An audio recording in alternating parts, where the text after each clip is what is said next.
This ain't for everybody. This is St.Charles very beat. Yeah, nigga, you know what time it is. You tuned into the most hated, most anticipated, most underrated, most aggravating TV talk show, vlog, podcast, whatever the fuck you wanna call this shit, man. You tuned into my grind, my time, my shine. You tuned into Freaky G Live. And this 2026, nigga, I heard there's a war out there on the motherfucking streets, man. We got these OGs and YNs out here putting in that work, man. They front line. Hey, yo, OG, man, lay it on me, man. What they doing? Here we go again on another fantastic void. People using their voices for ignorance instead of the privilege of change. So with the way that niggas moving nowadays, things will never be the same. Talent and originality will always be overlooked. For the love of money, molding and breeding, lust and envy in every new crook. Yeah, same scriptures, different players, final chapter, cold book.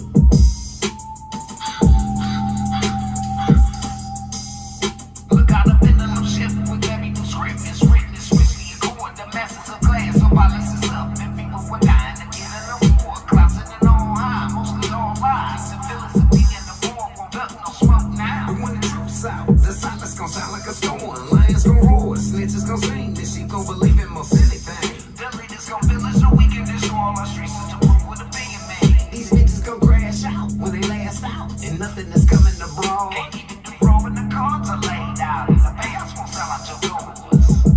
Yo, man, what the fuck is we doing? We really gon' let these motherfuckers keep playing in our faces? These niggas got 680 deals out here talking about putting us on. Bullshit, you gotta be lying to me.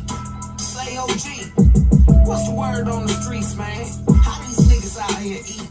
These industry niggas ain't keeping it real with us, man. What the fuck going on, man? What's shaking in the animal kingdom? Niggas out here trying to eat, yo. Shit, young. Serpents are taking the guard. Shed skin was found by the lake, laying to the masses that the killers are on the loose. Time to protect the children. Guard your women. Upgrade your weapon. Watch the back of your brother. Death to the enemy. All hands on deck. Every eye to the sky. All American bread.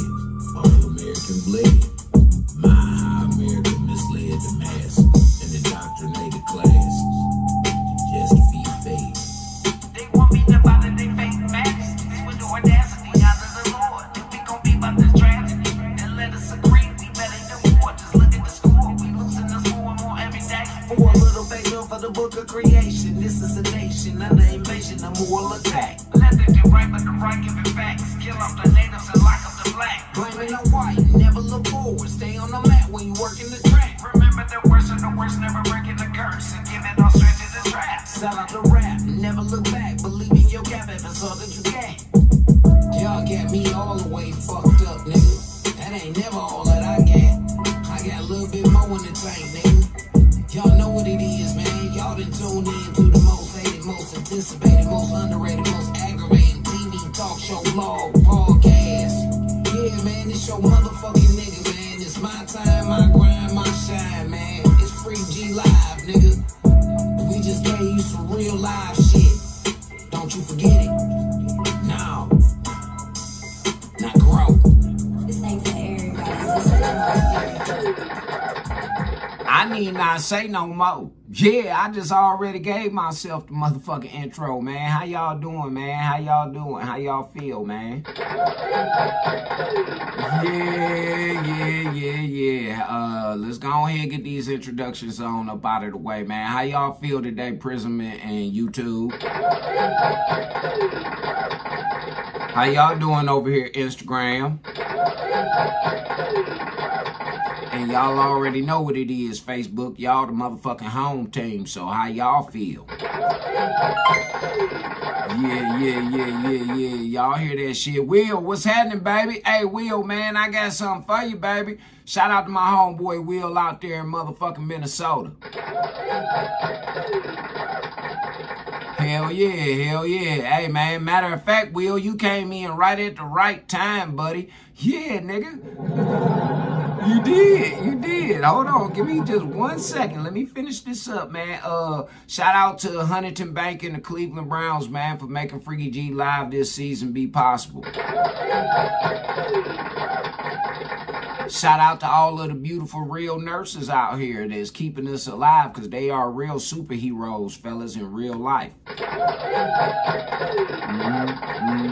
Shout out to my motherfucking homeboy Dave, man, over there at Good Bellies, man. Y'all know what it is, man. Good Bellies ain't open today, but, you know, from Tuesday to motherfucking Saturday, them niggas is open, man, from 4 to 10. So go ahead and get on over there, man. It's carry out only, so y'all niggas got to call in, man. It's 216-417-8838, man. Y'all make sure y'all call Dave, man, Tuesdays through Saturdays, man, from 4 to 10, man, and go place y'all orders over at Good Bellies, man.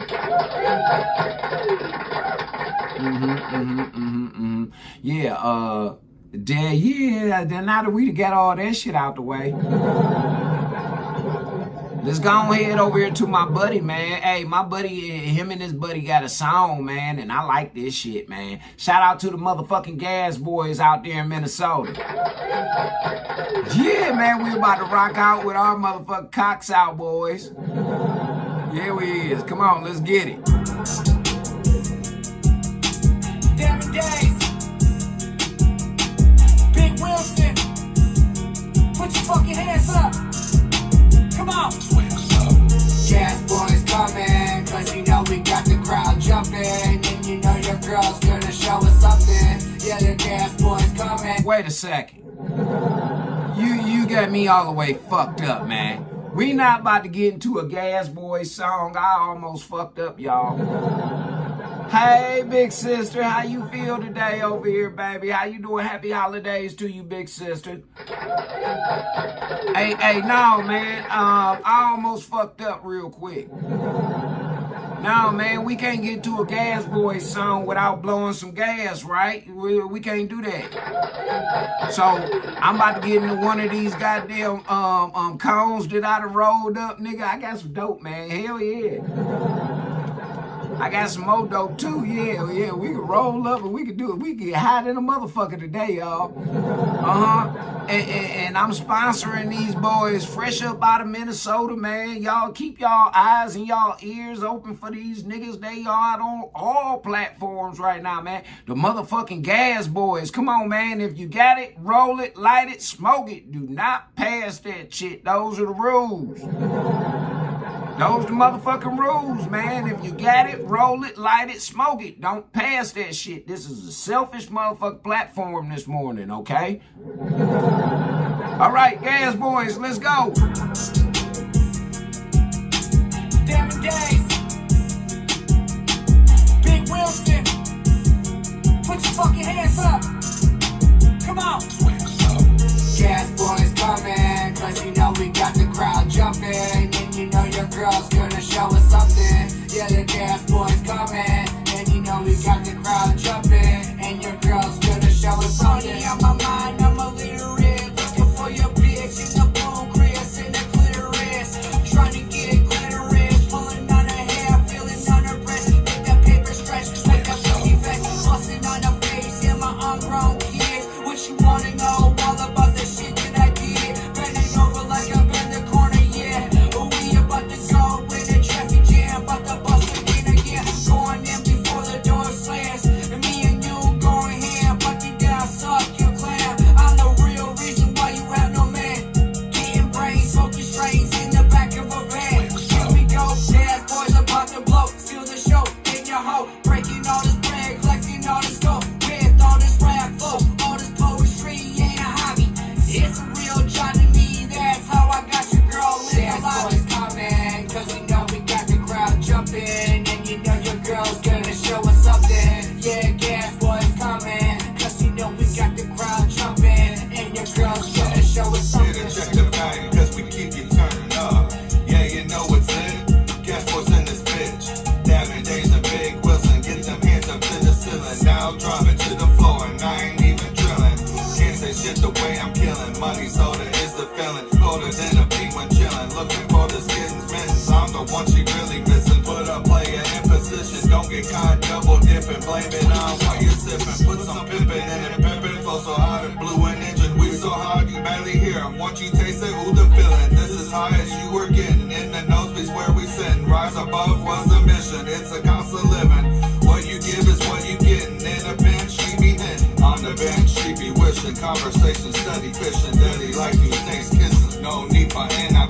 So much love, no hate in them. EA Sports Entertainment. Gas boys coming, and you know we got the crowd jumping, and you know your girl's gonna show us something. Yeah, she is, goddammit. Shout out to them goddamn Gas Boys, man. I love y'all niggas, man. Y'all, hey, look, man, Gas Boys. Y'all fucking with the G today over on this bitch. Yeah. We gonna go on here and we gonna piss on somebody's motherfucking Easter eggs and steal their jelly beans. Show is today we about to, hey nigga, I told y'all we gonna learn something today. But see, me and these motherfucking Gas Boys, we got some other shit that we be talking about too. You know, we talk that other shit, but we talk that real shit too. So Gas Boys, go on ahead, man. I'm gonna let y'all niggas lead off with this one right here. Allegiance to the flag of the United States of America and to the republic for which it stands, one nation, under God, indivisible, with liberty and justice for all. Being a victim of someone else's politics, acknowledgement, all the school shootings and the conflicts, evidence forensics, piling up ballistics, kids paranoid in class trying to do arithmetic, dropping pencils when they hear it click, ducking cover with the death, shield their friends so they can't have another breath. Time is ticking, bell is ringing, people praying, cause busting kids, teachers running, tripping down the halls, blood is spraying, cars like at every scene, like an unsolved mystery. How could they be stuck in a catastrophic dream? No, we poverty, all these colors preach, how it's supposed to be. Where's their education of unity? But they segregate you and me. Their land of the brave, or land of your brave. Only place that you're supposed to feel safe. But these highways turned into a gun range. Will these kids busting think you're ready? Ready, shoot. Ready, shoot. Ready, shoot. Ready, shoot.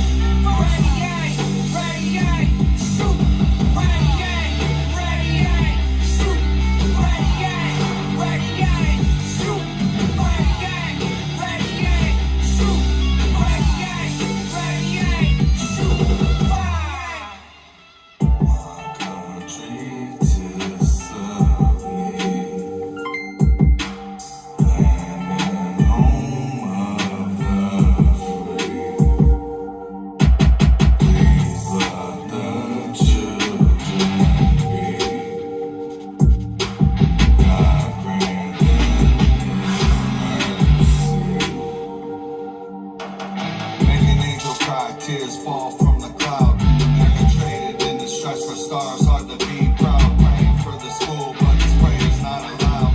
Another sense of shooting. Everybody wonders how.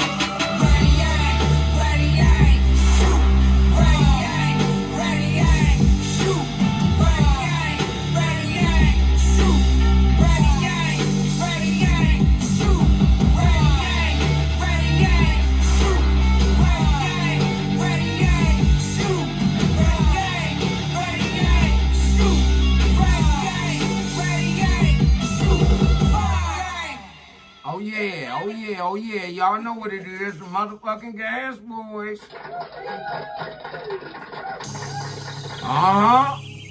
Hey, Teasy, nigga, you should have known. Hit with another money on I the said big we was getting into expensive. something deep. I was gonna teach y'all something. Holla at my nigga real quick.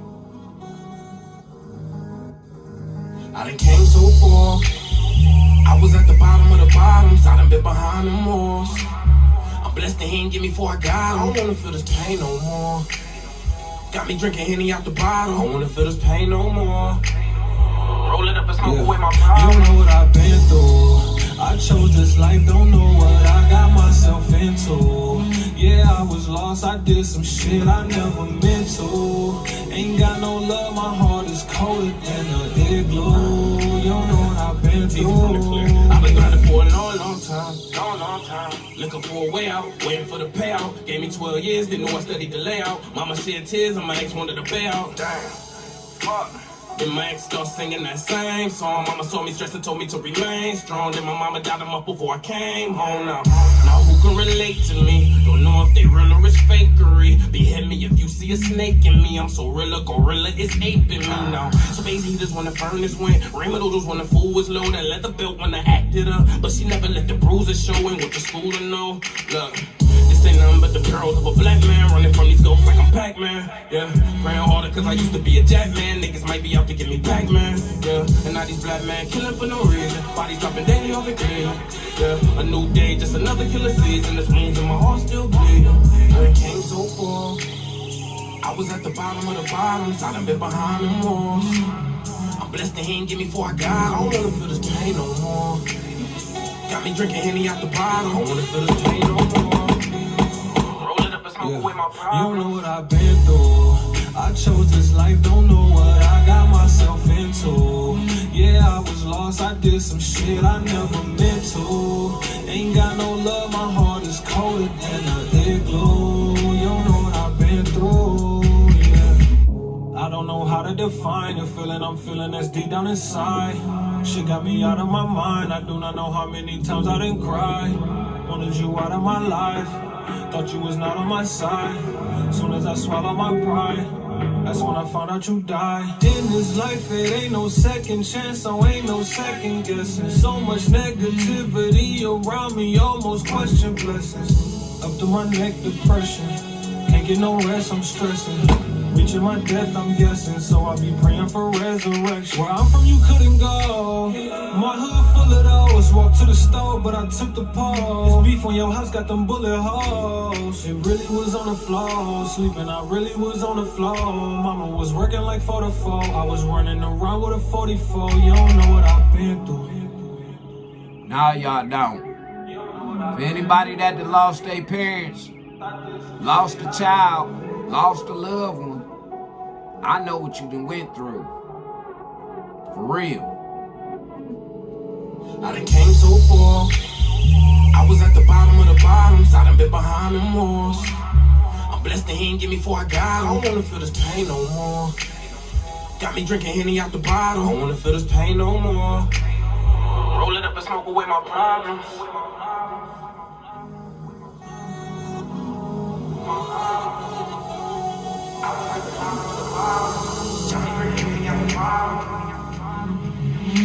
Facts, man. Shout out to my nigga Teezy from the motherfucking Clear.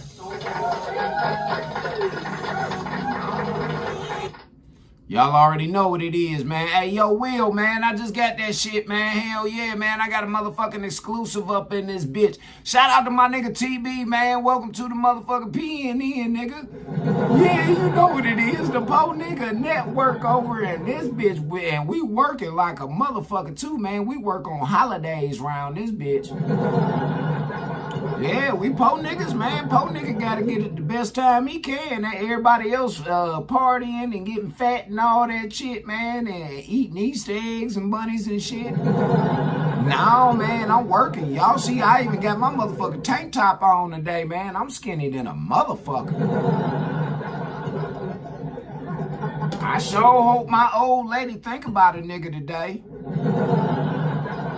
Dead ass serious, man. I sure hope she think to put some motherfucking meat on her nigga bones or some shit. No, I know my baby. Hey, say that, Joe. There go my nigga, man, up in this bitch. Yeah. My nigga say that Joe up in this motherfucker. Hell yeah, man. What'd you say, Will? You say this Father's Day will be 3 years since your dad passed in Cleveland. Yeah, hell yeah, man. I remember that shit, man. I remember you and Moms telling me that, man. It fucked me up, man. I went all the way out to Minnesota and linked up with this cool-ass white boy. Yeah, man. Hey, look, man, this motherfucker daddy from Cleveland and shit, man. And out of all of the motherfucking people that I'd have linked up with, a cool-ass white dude and his family from Cleveland, man. So shout out to the McAllisters, man. For real, man. Hey, man, his mama be growing some of the hottest goddamn peppers I'd have never, man. That's my girl, man. We got a little special little bond and shit. Yeah, we run around in motherfucking onesies around this bitch. Yeah, man, me and moms, we go buy all the onesies, nigga, and run around in them motherfuckers like they clothes, man. We was doing that shit way before them weirdos, the Antifa started doing it. Yeah, hey, Will, tell your mama Antifa owe us some money, man. That's trademark infringement. Yeah, they took our motherfucking swag, man. I was running around out there, man, wearing that shit. I had a motherfucking, yeah, hell yeah, them Asian Thai peppers, man. Them motherfuckers hot, nigga. That shit, hey, yo, man, listen. I think they used that shit in pepper spray. I ain't bullshitting. That shit his mama got, man. I think they used that shit in pepper spray. Dead ass serious. No, man, I had a couple of them motherfucking onesies. I had the online now. You gotta wait. Yeah. You got to wait now, baby.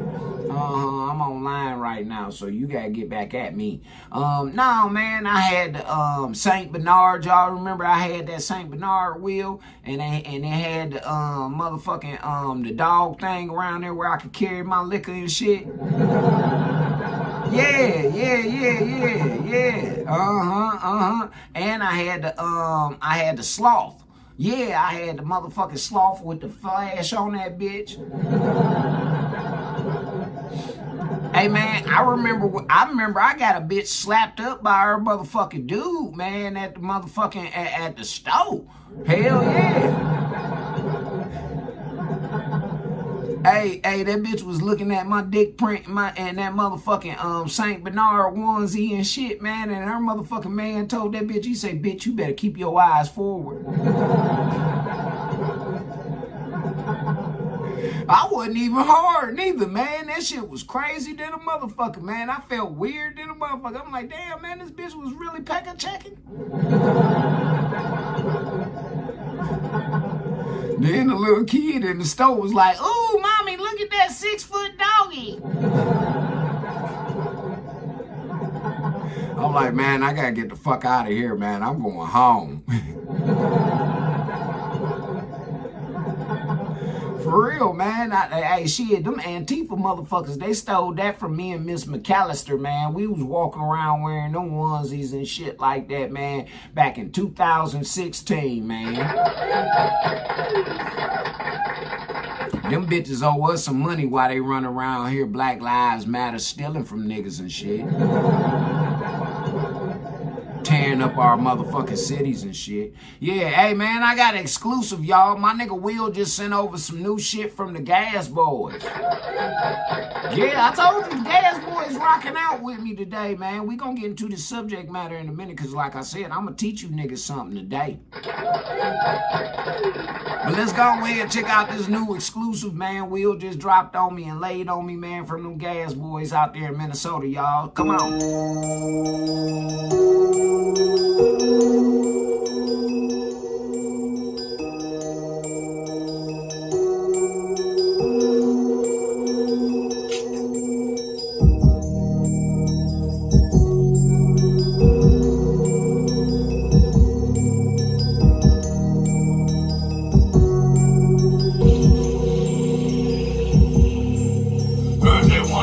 St. Paul all about. Bring 'em out, bring 'em out, bring 'em out, bring 'em out. Heard they wanna see what Minneapolis all about. Bring 'em out, bring 'em out, bring 'em out, bring 'em out. Heard they wanna see what Twin Cities all about. Bring 'em out, bring 'em out, bring 'em out, bring 'em out. Heard they wanna see what Minnesota's all about. Bring 'em out, bring 'em out, bring 'em out, bring 'em out. Bring 'em out like Timberwolves. Midway was my neighborhood. From the ball to the app, Minnesota, where it's at. All the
bitch. All I wanna do is crack the game. Set rooftop, I'm the first on the building. 20 years in the game, gotta make it, man. At Mickey's Diner, watching a fan on the ceiling. Soaking up the sun like a strain. Saint told me make a route on 1 in a million. Light this mic like a flame. Damn days, Big Wilson. City's on fire, purple rain still living. Heard they wanna see what St. Paul all about. Bring 'em out, bring 'em out, bring 'em out, bring 'em out. Heard they wanna see what Minneapolis all about. Bring 'em out, bring 'em out, bring 'em out, bring 'em out. Heard they wanna see what Twin Cities all about. Bring 'em out, bring 'em out, bring 'em out, bring 'em out. Heard they wanna see what Minnesota's all about. Bring 'em out, bring 'em out, bring 'em out, bring 'em out. Yeah, that's the motherfucking gas, boys. Nigga, I done been to all them places they talk about on that motherfucker. Yeah, nigga, I done went to go see it, nigga. I know what he talking about out in that bitch, man. Shout out to the gas boys, man. Hell yeah, Will, that shit rocking right there, man. Hell, now see, now that's something different, man. That ain't talking about no killing, no shooting, no motherfucking I'm fucking your bitch or none of that shit, man. That's some real live hip-hop right there, man. Shout out to the gas boys. And I'ma tell y'all something, too. And Will, don't get mad at me, man. You know. No, man, don't get mad at me. But, hey, my nigga Will, he really just started rapping a couple of years ago and shit, man. Hell yeah. He used to fuck around and freestyle and, you know, bullshit around, but he really started taking it serious as of the past couple of years, man. And shit, you all see how that, man. I'm proud of my nigga. That's why I play his music over on this motherfucker, because I know where he came from. I used to be in the kitchen with him and his motherfucking partners was freestyling and shit like that, man. You know, we sit up in that bitch, we get fucked up. No, man, we get fucked up, man. Him and his mama and his old lady, man, be cooking and shit, man. The boss lady, man, that's what I call his old lady. Yeah, I do. I call Will old lady the boss lady, yep. And his mama. Yup, and that's how that shit go. But I'm telling y'all, man, it wasn't number motherfucking real live love, man. And my buddy came up here and came and seen me, man, when I was fucked up and everything, man. And that shit really, man, that shit really meant something to a nigga, man. So shout out to my motherfucking brother from another mother, my nigga Will. Hell yeah, that shit was. Yeah, you say AC produced that shit? Oh, well, shout out to AC the chemist too, man. Yeah. Yeah, hey, Will, I'm going to keep it all the way gangster. I really don't try and promote too many of that. You already know how that's going, Will. Yeah, I ain't trying to get all into that, man. You know, AC my nigga and all, man. He gotta break free, man. He gotta be an independent. Shit, nigga, it ain't about you making me proud, motherfucker. It's about you being proud of you. For real, man, it's about you being proud of you, Will. Shit, man, fuck all the bullshit, man, long as Will happy with Will. And I remember I told Will this shit one time, man, after I pulled a knife out on the nigga. Hey, Will, you remember that shit? I was gonna cut that nigga's motherfucking head off, man. I had that nigga in the front seat, man. I was gonna cut that nigga head off. Dead serious, man. Will was begging me, him and motherfucking my nigga, rest in peace to him, man. But no, them niggas was begging me, man, don't motherfucking do it, Charlie. Man, I was gonna cut that nigga's motherfucking head off, man. He was talking shit about my motherfucking brothers them, man. That's when we was brothers. That was before but see, the nigga don't know shit like that though, Will. You feel what I'm saying? For niggas to come at me the way that they came at me, man, up here in Cleveland, man, I feel some type of way, man. Because they don't know how I was out there on my own, nigga, putting it down. Not just for St. Clair, not just for Cleveland, but for that clown-ass nigga, too. It was on Halloween, and we went to a Halloween party, didn't we, Will? all the way out in the motherfucking suburbs where the rich people was at, man. This bitch had a motherfucking heated pool, and well, I ain't calling her no bitch, man. That's my nigga's mama and all that. No, but I'm just saying, she was single, man. Her husband was gone and all that shit, man. And she had all this money. She had a badass house, man. We had a nice time. I think I still got them pictures somewhere in one of them phones that I got, Will. But we had a wonderful time, y'all, man. That shit, man, listen. I was gonna cut that nigga head off, dog. I say, bitch ass nigga, you don't know this. Charles. Hey, listen, I'm on air right now, so I'm gonna have to give you a call back when I get off air. You feel what I'm saying?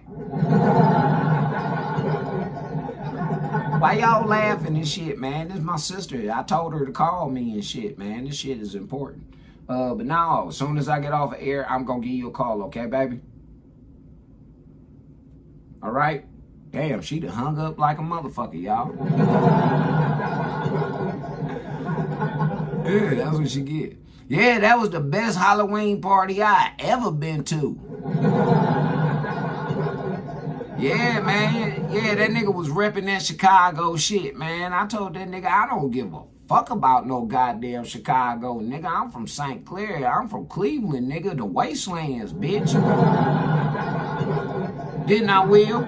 Yeah, man. I had that motherfucking knife to that nigga's motherfucking neck, man. I told that nigga, I say one more motherfucking word, bitch, and it's over with for you. I was willing to take that murder charge, wasn't I? Yeah, man, that nigga was talking that shit and then got to threatening us. You in the car with 3 motherfuckers, man, you ain't gonna threaten me or none of my buddies in here. That's what made me pull the knife out on the nigga. He sitting up there threatening us about that. Nigga, you riding with some motherfuckers, man, that fuck with the people that you talking about. Y'all gonna do something too. Dead ass serious, that nigga was talking about he was gonna do something to my motherfucking nigga, man. I'm like, nah, bitch, you got like fucked up. That was the second nigga that I was about to fuck up. The first nigga was over there at the studio with HCM when I was on the crutches. You remember when Stu was in town and them motherfucking gang-banging ass niggas was over there in that studio trying to talk that shit? And yeah, y'all did say that nigga, man. Will was like, please, Charlie. He was like, please don't do it, man. Come on, man. I'm like, y'all pull this motherfucker over right now. I'm about to end this nigga. I was willing. I was ready. I was ready to go, man. I was ready to do it, man. But the voice of reason, one of God's people, man, came and talked to me, and them 2 niggas, man, they was both God's angels, man, because them niggas came and talked to me, and they was like, no, man, don't do it, man. Fuck that shit. And shortly after that, man, my buddy died, man, and, you know, that's why I say rest in peace to him and shit.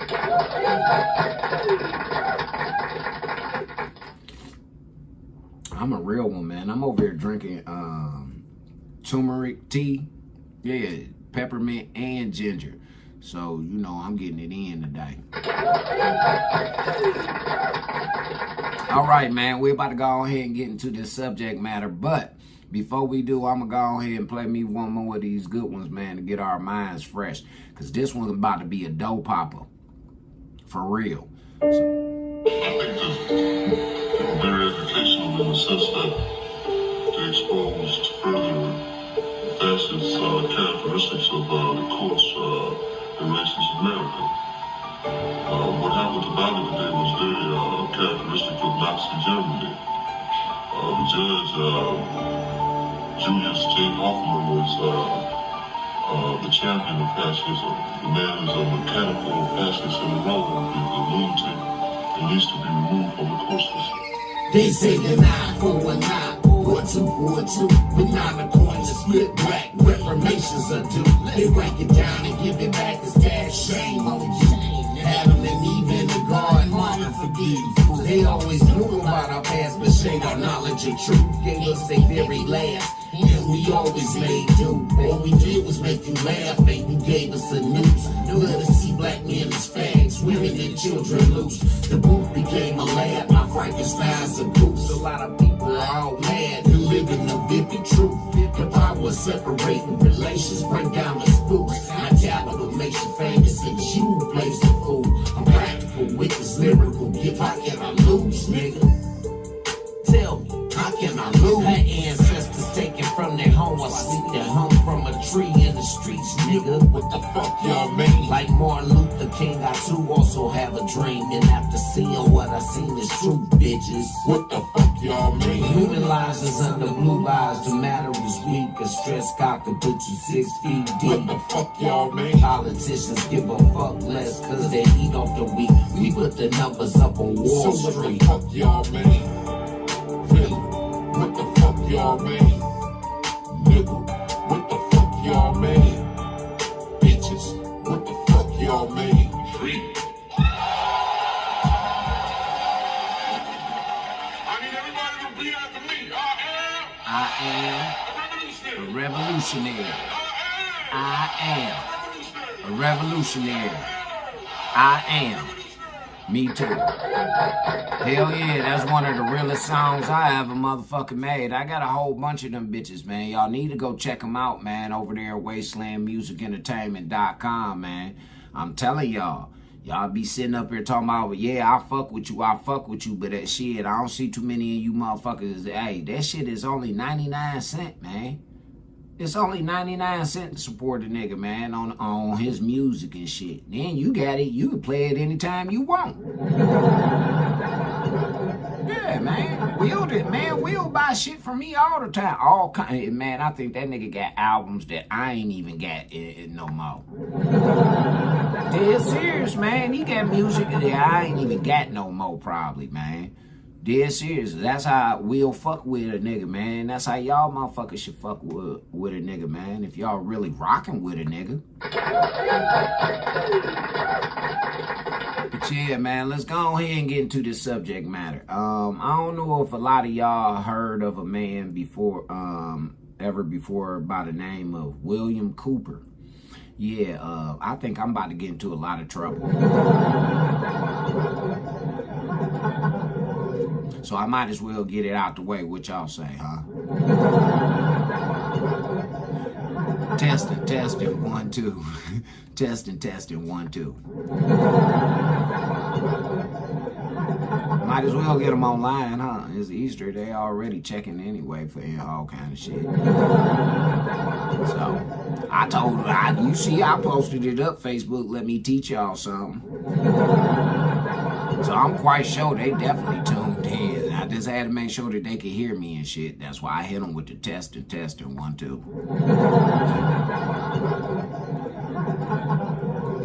All right. There's a gentleman that went by the name of William Cooper. And Mr. William Cooper, he dropped a nice little bit of information on an American citizen that actually pays attention. It's not considered as, well, people consider it as conspiracy theory. Excuse me, man. My motherfucking tongue got all fucked off. But conspiracy theory is what most of his... Hey, Miss Gore, how you feel, man? Welcome to the show. Look, conspiracy theory is like basically a motherfucker who believe in something, got research on something, they didn't really put their life off into it, right? And people will still say that, nah, man, that shit ain't true. That's how they label it, conspiracy theory, right? So a lot of Mr. William Cooper's material was considered as conspiracy theory. Now, let me tell y'all something. A lot of this shit that y'all about to hear from this man is absolutely the honest to God truth. And he was talking about this shit back in 1996.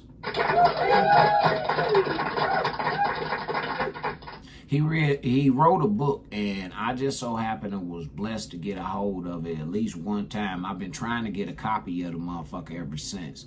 The police took it from me when I was coming home from prison. It was in my pack up, and they took my pack up from me, and they took it from me when I was coming home. That's how powerful this motherfucking book was. But I felt cool because it still got left in the circulation of the prison, so the niggas in the prison can have this knowledge. You feel what I'm saying? The name of this book is called Behold of a Pale Horse. It's written by Mr. William Cooper. You feel what I'm saying? It's kind of hard to get a hold of it. I don't think very many libraries, public libraries have it.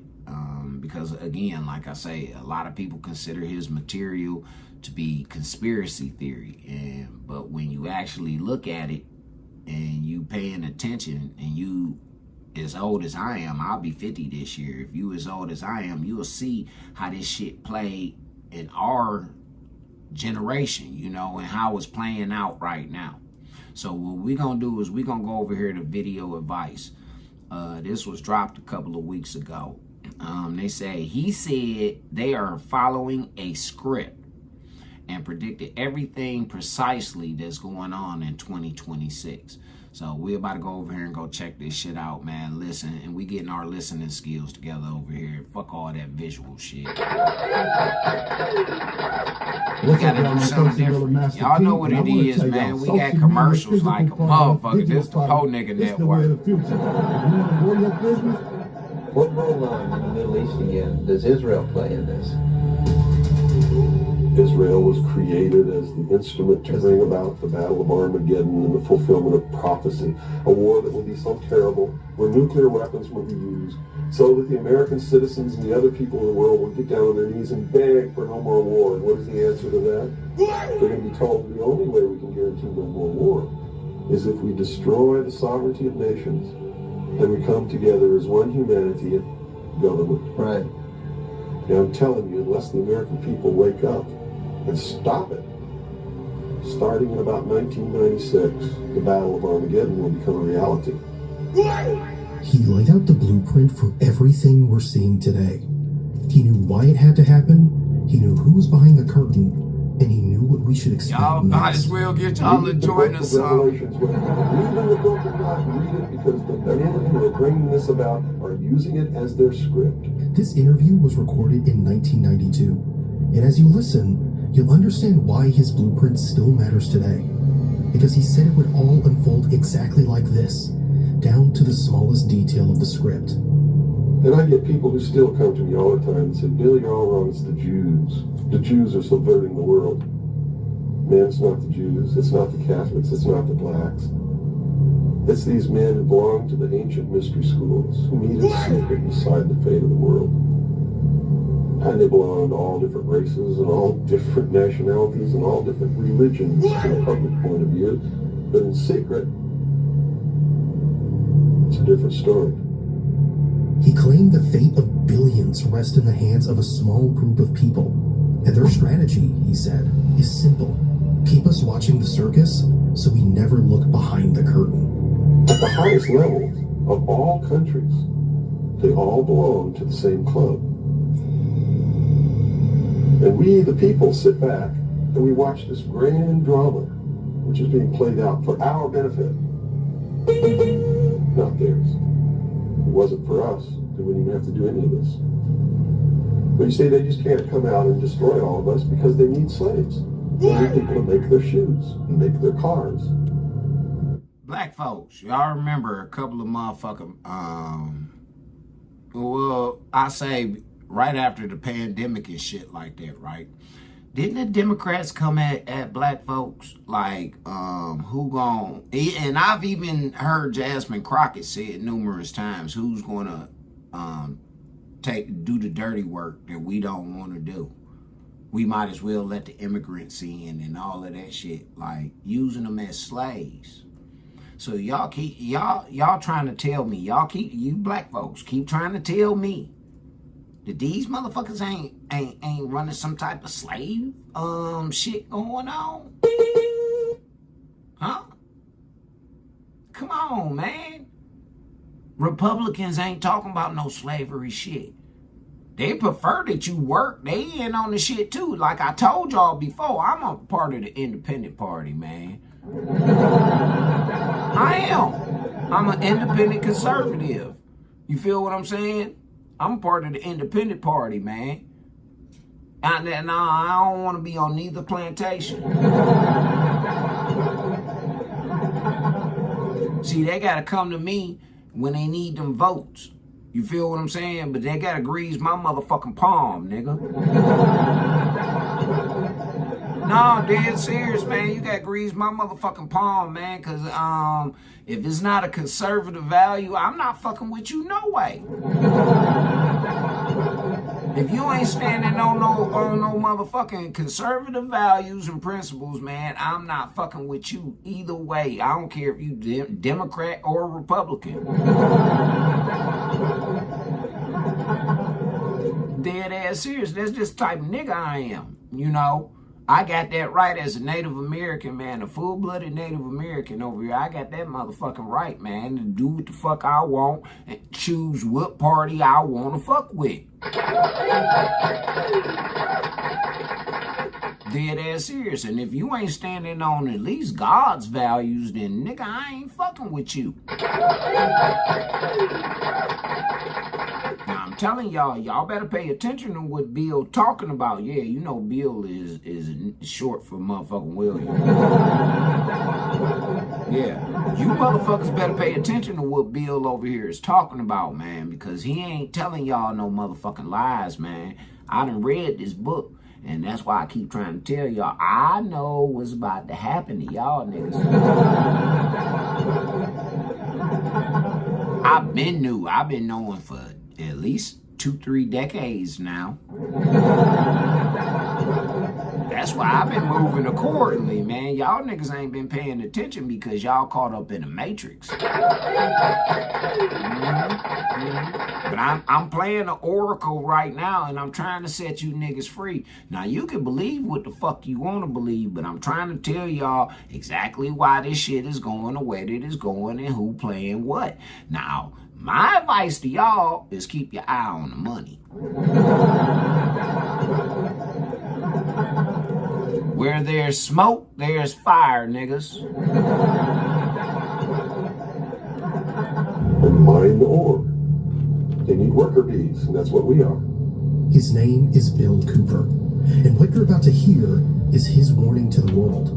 He believed that if you don't spare the time to hear this message to the end, if you don't make the effort to understand it and finally wake up, then you're participating in the great deception just as much as they are. And I agree with it. Not mine.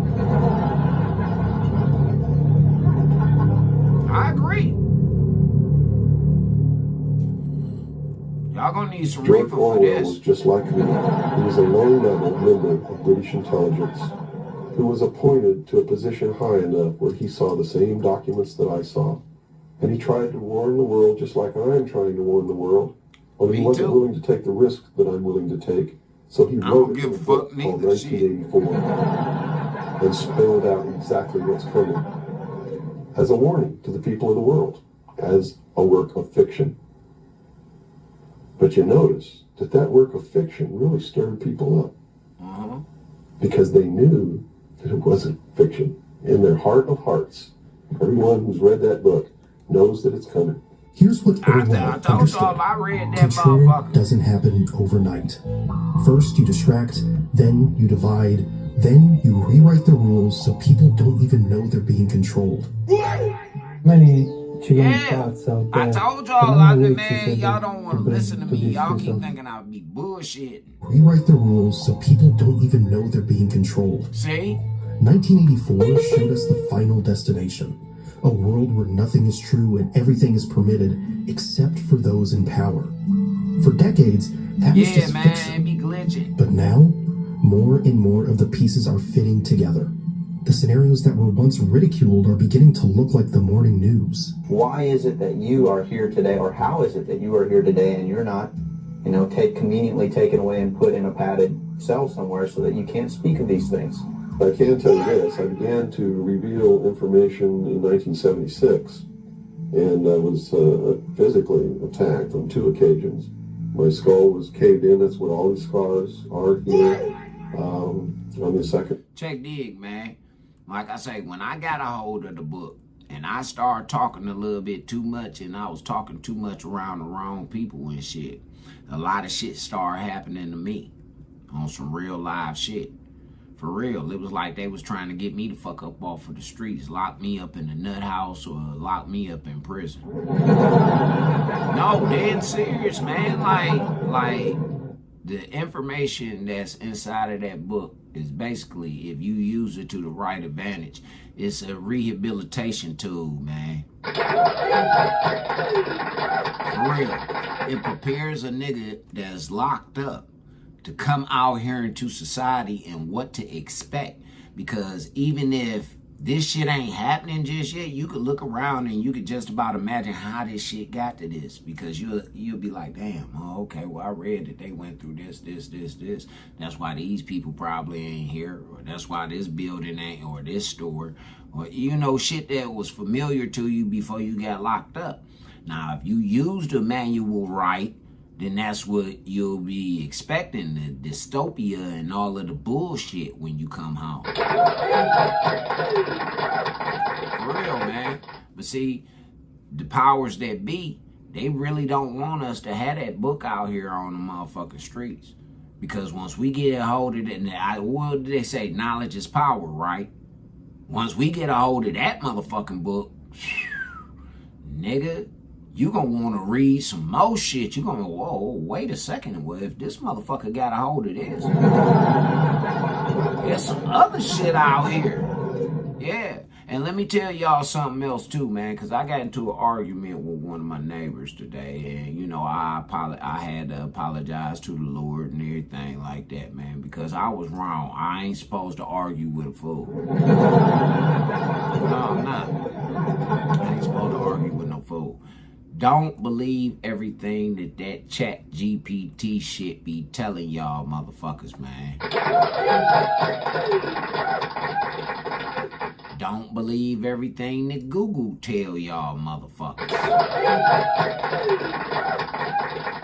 If you want to know something about some shit, go to a trusted motherfucker who got experience and been through that shit. Dead ass serious. Go to a trusted motherfucker, a nigga that you know ain't gonna lie to you, man. And then they done had experience with that shit. Don't go to no motherfucker, man, who gonna dick you around. No, for real, man. Don't go to him. Don't go to him. But let's get back to what Bill talking about, man. I told y'all, if y'all got that weed, y'all gonna need that shit, because he about to blow y'all mind with something, man. I lost my leg. They visited me in the hospital. They had no intention of killing me. They were delivering a message to me. Shut up. And that was the message that came through loud and clear. And 2 men who identified themselves with identification cards who belonged to the Defense Investigative Service, which is really the Defense Intelligence Agency, asked me if I was going to shut up or they were going to have to do it right. Well, and I told them, I said, you don't have to worry bitch. about me. You'll give me a boy for the rest of my life. And, See, listen.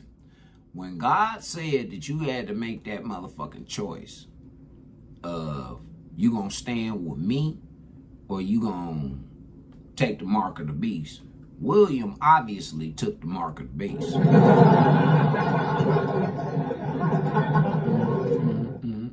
He shut up for a few years. And then the Holy Spirit just ran through him, and then he couldn't control it, and that nigga just started writing books. Motherfuckers who had read the book, man, who work out there in Hollywood, they start making movies and putting certain shit from the motherfucking book off into their movies and shit. No, damn fucking serious, man. I'm serious than a motherfucker, man. There's a lot of shit that they putting in these goddamn movies, even the Marvel motherfucking movies, man. Nah, man, this shit, y'all better pay attention. for 16 years, kept silent until I saw this. You can talk conspiracies all day and people will just ridicule you, call you paranoid. But when you start talking about what you're not supposed to, that's when they come after you. At least that's what Bill said in the full interview. That's why I say But testing, now, testing. he's starting to say things that really make you pause. Look at the pattern. Listen, man, and I'm always on my motherfucking guard with some shit, man. My old lady be like, man, why the fuck you, hey, why don't you relax, boo? With the information that I know and I've been knowing since I was a little bitty boy, sweetheart, no, I can't afford to relax. Not out in public, that is. Now, alone, shit, I can relax all day long with you. Man, I even had to ask my lady, I said, man, you sure you don't work for the CIA? Them motherfuckers known to honeypot a nigga, man. I'm trying to tell you. They known for that shit, man. And this motherfucker, man, she just got everything that I desire in a woman. So you ain't working for them motherfucking people, man? Shit. I'm all in now, so it really don't matter if you is or if you ain't. That's the power of the pussy, boys. You run across some of that firecracker ass pussy, boy, and shit, nigga, you change your whole values about life and a whole bunch of shit. Will know what I'm talking about, man. Will got married like a motherfucker. And then he didn't just get married, he had plenty of children afterwards. My nigga was shooting for a boy. I know he want a boy like a motherfucker. Him and this old lady still young though, man. They still might be able to get one up out of them, but I don't know. I don't know, Will. Shit, man. You might have to break through the man above about that one. I can't mess with them goddamn boys. I ain't bullshitting. I cannot mess with them motherfuckers, man. I got two of the damnedest, man, and shit.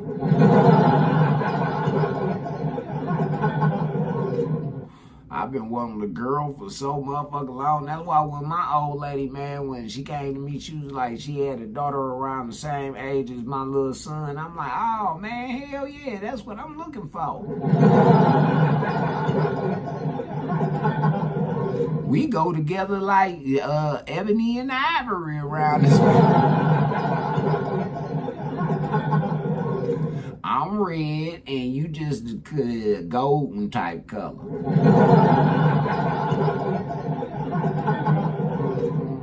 Oh, back to Bill. Why does every piece connect? If it's all just coincidence, why does it keep happening? Listen to this. Either these men are following the book of Revelation. The book of Revelation is in the Bible. Mm-hmm. They're either following it, just like a plan, and bringing the prophecies in there to pass to manipulate and control those who believe in those prophecies and neutralize them, so to speak. In other words, if this is written in the Bible and God has ordained it, who am I to resist? It must come to pass, so I'm not gonna try to stop it. What a perfect way to neutralize the opposition right off the bat. Absolutely. Or there really is a God, and what he said was going to come to pass is coming to pass. And it's like this. When I first started this social experiment with motherfuckers over here on Facebook, it goes like this, y'all. Every lie gotta have a hint of the truth off in it in order to be believable. Yeah. Every lie gotta have a hint of the truth. Just a little bit. Just enough to keep the lie going.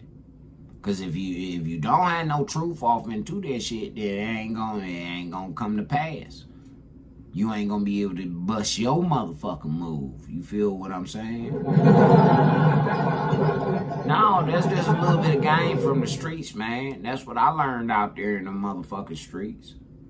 Dead serious. Every motherfucking lie gotta have a hint of the truth off in it in order to be believable, man. Or you gonna sniff it straight on out like, man, this nigga lying. Lying like a motherfucker, man. Get your ass out of here, man. Wasting my time, nigga. You trying to be funny. Yes, behold a pale horse from chapter 13 of the book of Revelations. The fourth horseman of the apocalypse is the pale horse. And I looked, and behold a pale horse, and his name that sat upon him was Death. And hell followed with him, and power was given unto them over the fourth part of the earth, to kill with sword, and with hunger, and with the beasts of the earth. Now, look at the four horsemen. Revelation 6 describes white, red, black, and pale. The Greek word for pale is chloros, greenish, the color of death. Some point to the red horse, war, as already writing. The black horse comes next. Famine, collapse. The verse describes inflated prices, scarcity. Some suggest it could be approaching. See, we walking through the black horse and brought his ass over here to the United States. No, dead serious, man. This shit done already popped off over there in Europe. That's why Europe is in turmoil like how it is, and then these wars are so easy to pop off like how they is around this bitch. Dead ass serious, man. Y'all be thinking that a nigga be bullshitting y'all, man, because I be throwing a little bit of comedy in there, man. But if you pay attention to a lot of them comedians, they be exposing a lot of bit of shit. They do.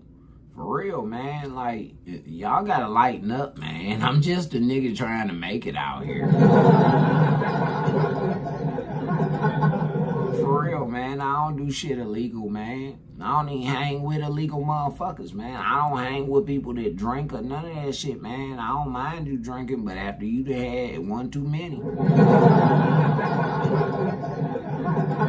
I get the fuck away. Nah, man, I get the fuck away from people, because I know once you done had one too many, man, you gonna turn into a whole nother motherfucker, man. Like how they talking about on here, man. Death and famine is gonna come to you, man. Because God told you, do not drink until drunkenness. And I done warned you niggas for the past 3 years, man, to put that alcohol to the motherfuckers in wayside, man, because something ain't right about that motherfucking liquor, y'all. Even the liquor y'all buying in the state store don't even taste the same no more. For real, man, that's what really made me stop drinking, man. That's what really made me stop drinking. That, and then God intervened. He ain't turned no motherfucking shit into no water. I could guarantee you on that. That last OE tastes like shit, nigga. I swear to God it did. And then that tequila, oh my God, that shit burned like razors. And the next day I felt like pure shit both times. Yeah, nigga, I relapsed for a minute. I sure did. But I only had one day on the relapse though, man. Yeah, serious, man. Cause no, man, I didn't want that no more. I just said all kind of crazy ass shit to my old lady, man. She was ready to leave. She was, man. She was ready, man. She was ready to leave my motherfucking ass, man. And she had all right to, man, because I was all the way about my motherfucking hookup. And I told her that. I said, hey, baby, man, you got all right to feel like how you feel, man. But please don't leave me. All right, let's get back to these motherfucking horses. We done already, and now we on the black horse. That's what I'm telling y'all right now. That's what we are going through. The black horse is amongst us right now, man, and it's about to get worse. This nigga about to rage up, and then it's about to move on. Come on. Revelation 13 describes a world where no one can buy or sell without a mark. Today, central bank digital currencies are rolling out globally. Is it the mark? No one can say. But the technology described, it's being built. There's a new AI business model quietly replacing jobs. It uses AI to find what's already selling, builds a store. It's being built. Whether you believe it or not, some in power clearly do. Commanders quote Revelation, leaders invoke scripture. Bill Cooper said they're following a script. Look at the pattern. Something is lining up. Everything that's in my book, Behold a Pale Horse, is everything in here, all the documents that are in it. Now, if y'all think I'm bullshitting, try and order that motherfucking book.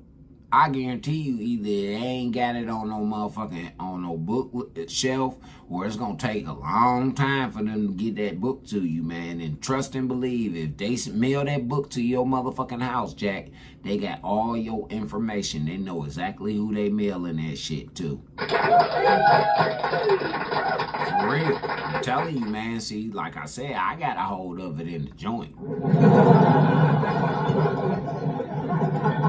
So if you gonna motherfucking tell you, you gonna have to go talk to the warden about that.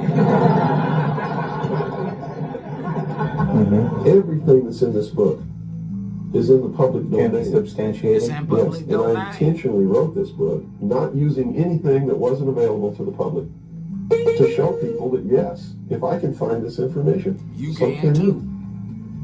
I have tons of stuff that's not available to the public.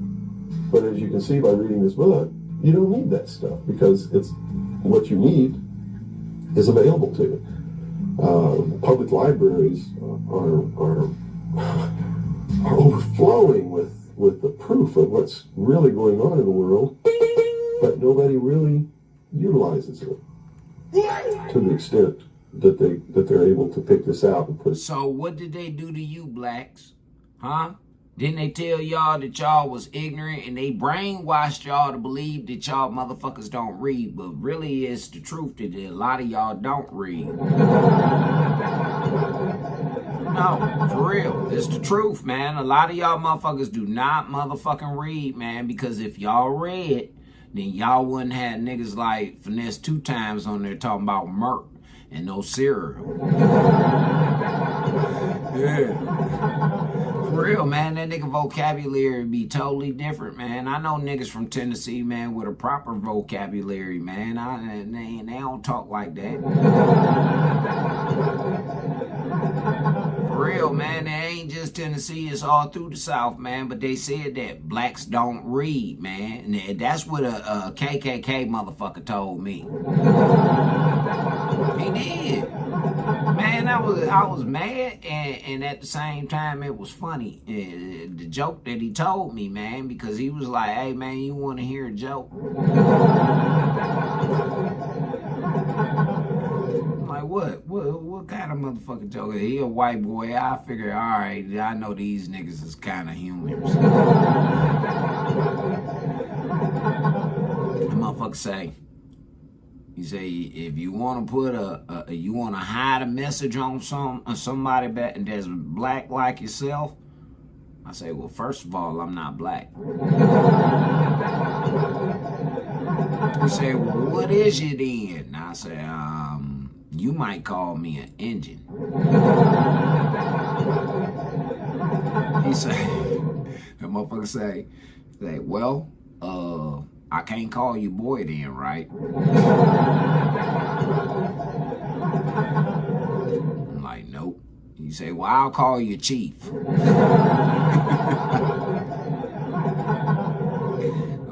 well, you can call me chief. He say, well, chief, if you want to hide something from a nigger, you put it in a book. I said, what? That's racist, man. He say, no, it's not. It's the truth. Because niggas don't read. Now, at first, I was kind of fucked up for the black community. Yeah, man, I was kind of fucked up at first about on behalf of the black community, man. I'm like, damn, man, that's how you look at niggas? I know plenty of motherfuckers that know how to read, man. Them niggas know how to read them goddamn jail scripts. They sure know how to write their goddamn statements. Yeah, so them niggas gotta know how to read, man. But then I had to think about it. I say, well, shit. These niggas don't really read up on no laws, and they don't really read up on no motherfucking real shit that's going on out here. They don't. Not niggas. Now, decent black folks do. They do, man. Decent black folks, they read up on some shit, man. You know, if they ain't up under that Democratic spell, then they read up on some shit.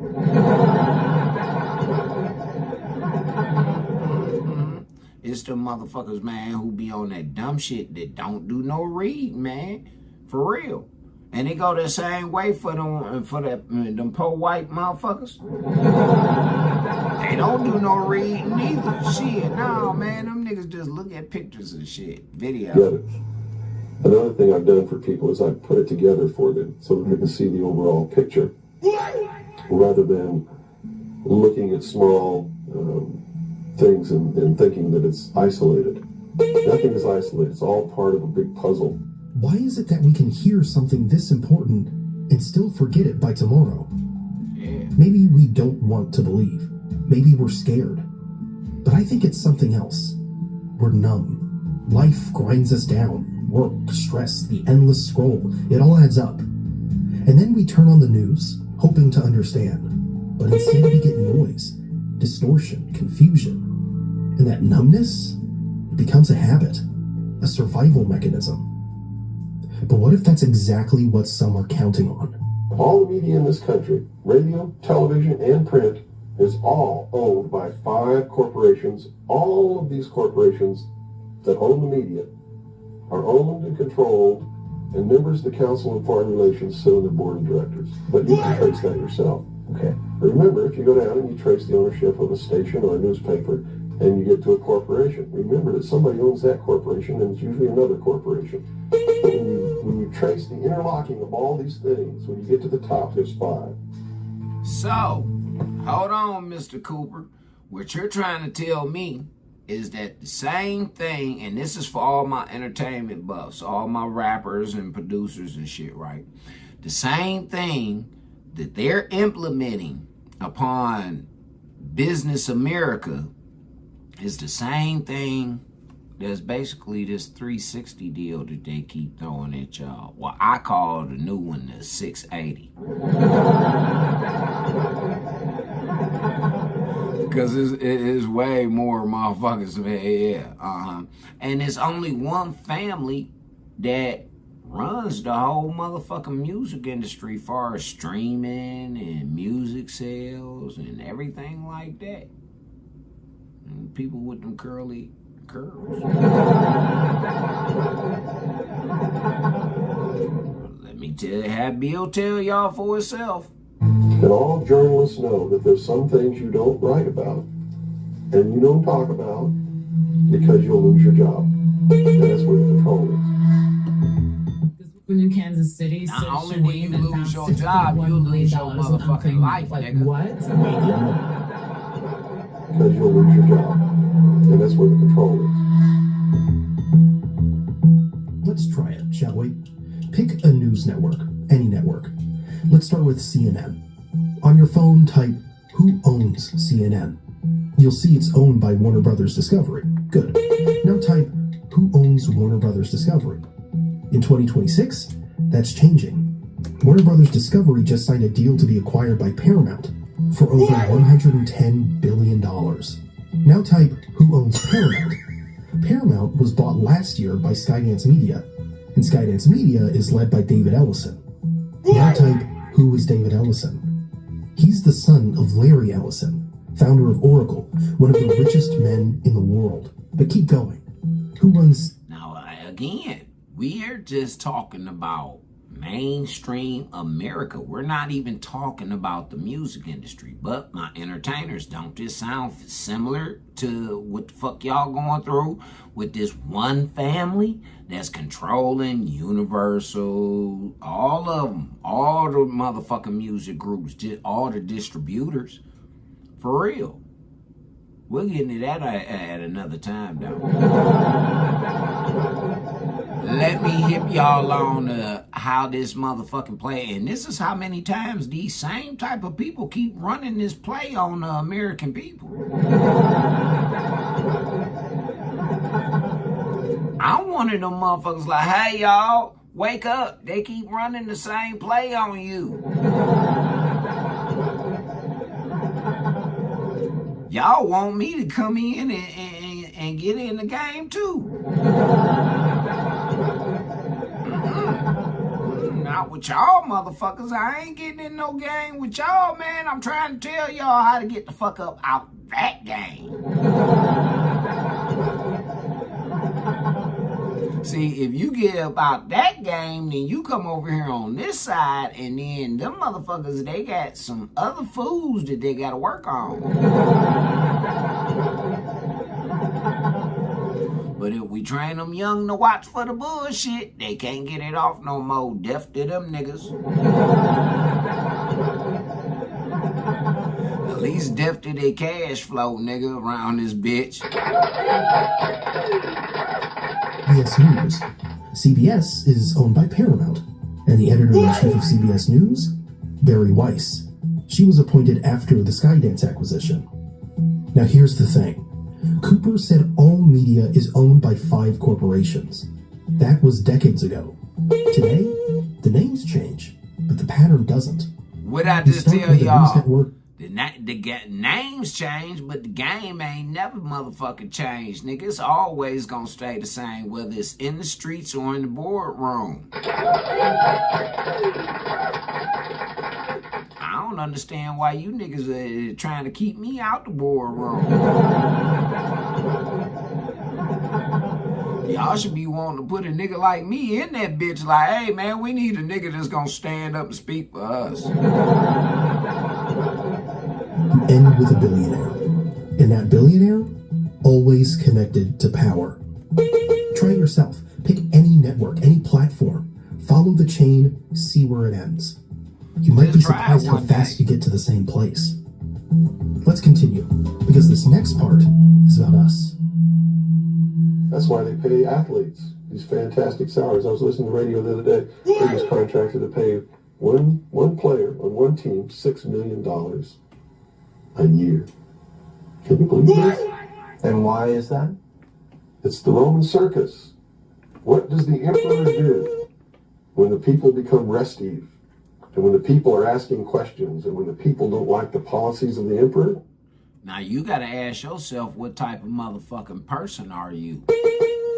Are you a moral person or are you an immoral person? Because most immoral people were at the fucking Colosseums watching these Christians get ripped apart and ate up by motherfucking lions and all kind of other goddamn animals, as well as watch the gladiators kill each other around this bitch. It's the same thing that y'all doing right now. They brought drill music to the rap game. What did it do? It killed off most of the motherfucking talent that was, it could have still been out here making great motherfucking music. What did they do it for? For y'all entertainment. Look at all these niggas that's coming out snitching and all that shit like that. I thought the street code said thou shalt not snitch, and these niggas came from the streets. No, for real. I thought these niggas said that they came from the streets. See, you don't get to be a civilian again until you hit 50 years old, nigga. All the way up to the end, nigga, you a street nigga around this bitch. No, dead serious, man. You hit 50, nigga, then you reach 50, nigga, then you a motherfucking a nigga who a civilian again, because most 50-year-olds are grandfathers. They're serious, man. Most 50-year-old niggas, man, they grandfathers, man. So they got a choice to make. They can say, hey, look, man, I'm a taxpayer. I'm out in this motherfucker to take care of my business, man. Why is you fucking with me on some street shit? I ain't out here in these motherfucking streets no more. For real, man. Like y'all talking that shit about that Gucci Mane Pooh Shiesty shit. You notice I ain't even talking about that shit. Because everybody else on the internet is right now. I don't, man, fuck all that shit. That's between them niggas, man, and his motherfucking deal, nigga. What's up with it, Wes? How you feel, brother? Hell yeah, man. That's my motherfucking nigga Wes right there, man. Shit, welcome to the show. What I'm saying, man, y'all better pay attention, man. Like they just told y'all, they keep running the same script on y'all, man. The media is running the same script because it's owned by the same 5 motherfucking families. The fucking music industry is running the same script that the media is running on the motherfucking people. And it's ran by one motherfucking family around this bitch.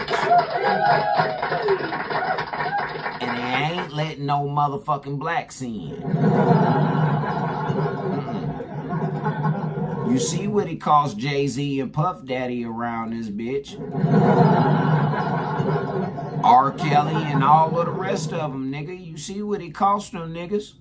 Them niggas, they didn't give a fuck. They put it all on the motherfucking line, man. And then where are all the gangsters and the motherfucking freaks? Where the perverts and the motherfucking gangsters at? Their asses is in jail.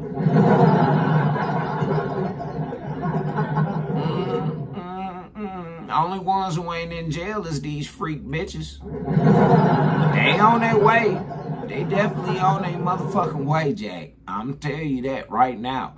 So, ladies, while y'all out here playing these goddamn games, y'all better pay attention to how they setting this shit up, and they letting y'all know they starting with y'all motherfucking kids. He sends them to the circus. He creates a circus. He builds a giant coliseum. Then he begins to throw the Christians to the lions. It's called the and internet. Great chariot races and football games and basketball games, all to keep the idiots preoccupied with things that don't mean anything in the scheme of the entire world. So that they don't have the time to learn what the truth is. So they don't ever get smart enough to learn how they're being manipulated. So they don't ever question the emperor. That's why they pay a player on a football team or a baseball team $1 million or $2 million or $3 million a year. It is the money. I know men who don't know anything in the world except who plays third base for the Mets. And they think that's a great accomplishment. And they meet and pat each other on the back and bond and go have cocktails and talk about what this guy that plays third base for the Mets did in last night's game. Like it ain't nothing else better to talk about, man. You ain't talking about how your motherfucking family is doing, how your children is improving, and no shit like that, man. No plans for what the fuck you got going on, man. What's going on in society that's around you. You out there moving around in society and shit. We don't see this shit, man. For real, y'all distracted. Y'all motherfuckers is out here playing. And now I ain't saying everybody is, because I fuck with like-minded people. Hey, y'all told me to assimilate. So I assimilate with people who think like me, man. A lot of these females don't think like me because a lot of them, they stand too close to them bitches and them hoes.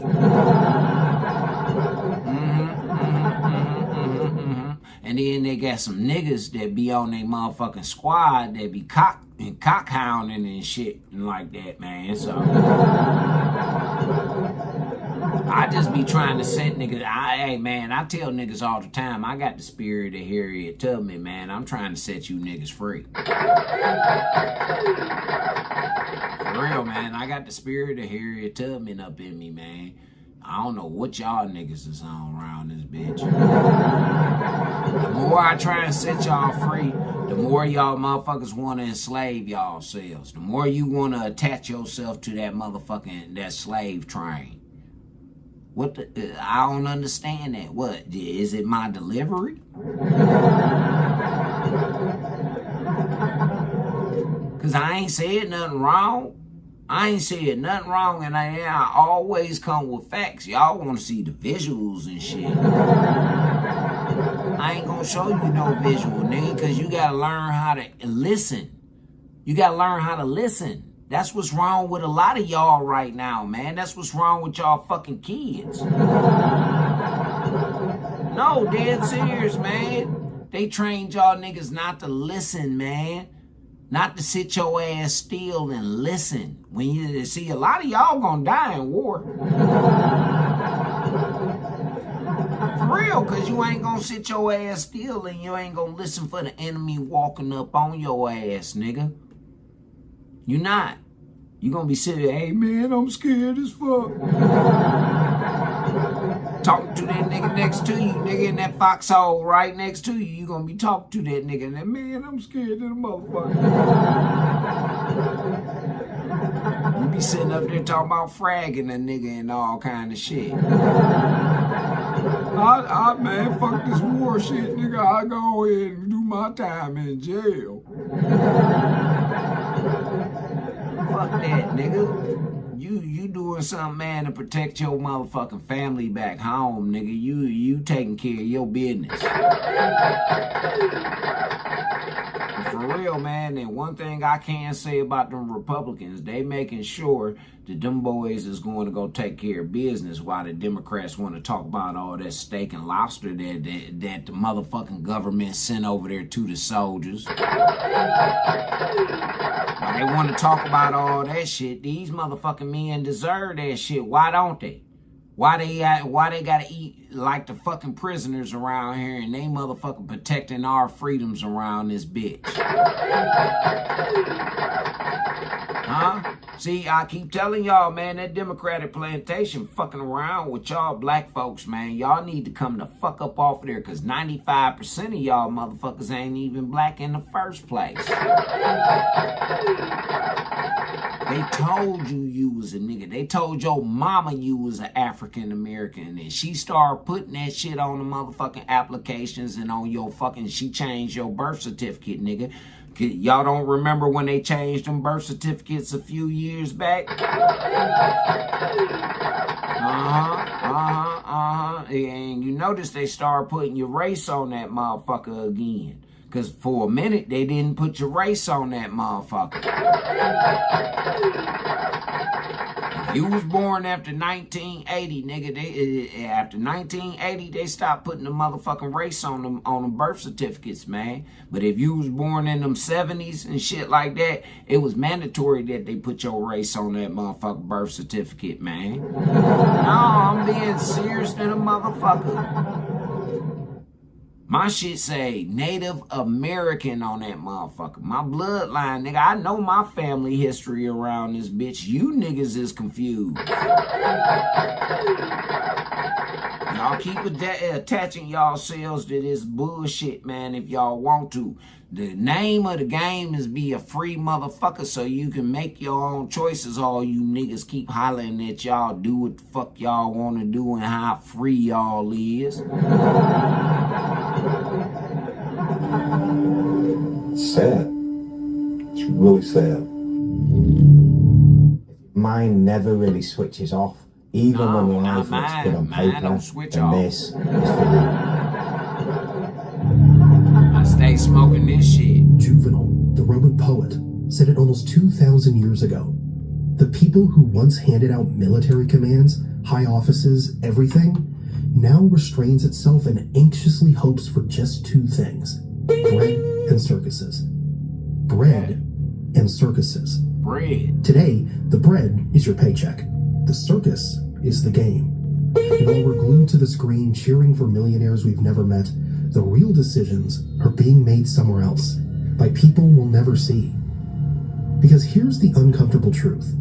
History shows that a society I obsessed don't want with to see some of entertainment them often bitches. becomes easier to control. As long as we're watching, we're not asking. As long as we're cheering, we're not challenging. And as long as we're numb, they stay in power. But I'm going to tell you something. When 150 of the most powerful men and women in the world can meet in secret in Baden-Baden, Germany, and plot the fate of billions, and nobody even cares about it. That's but a problem. 6 football players go to lunch together, and it's in the headlines across the country. No, Bill, I got one better than that. One football player fucked one of these tramp ass bitches. Look at how they distracted y'all with Cardi B and that motherfucking and that nigga, man. And then Cardi B let y'all know who she was riding with. She was riding with the Democratic Party.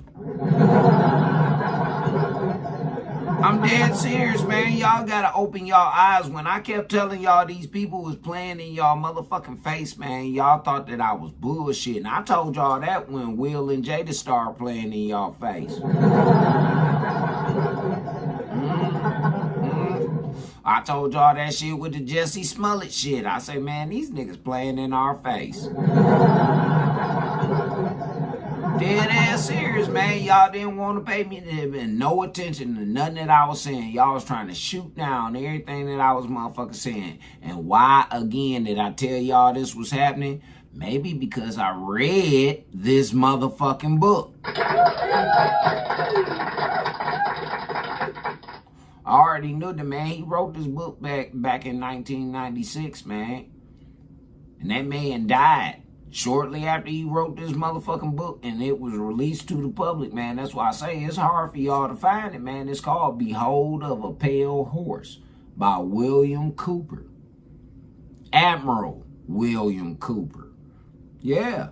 He was an admiral in the motherfucking Navy, man. This nigga, he know exactly how to get the information that he's leaking to y'all. It cost him his life. He's dead now, man. Rest in peace to him.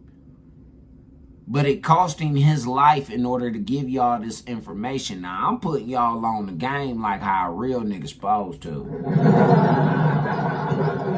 I'm just saying. Enough of y'all niggas don't do no donating, no motherfucking subscribing, following.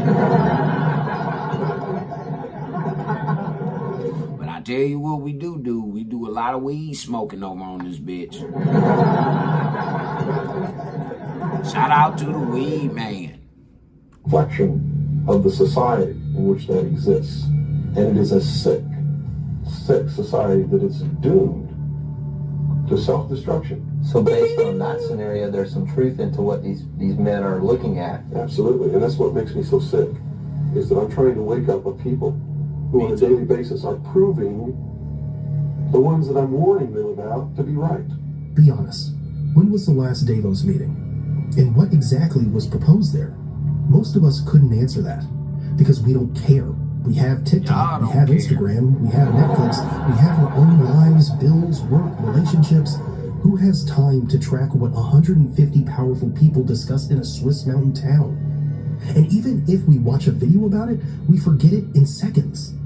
The next scroll, the next notification, the next distraction. That's exactly what Cooper was talking about. While we're busy living our lives, decisions that affect our future are being made elsewhere. And most of us are simply too distracted to notice. The right track is don't believe anybody.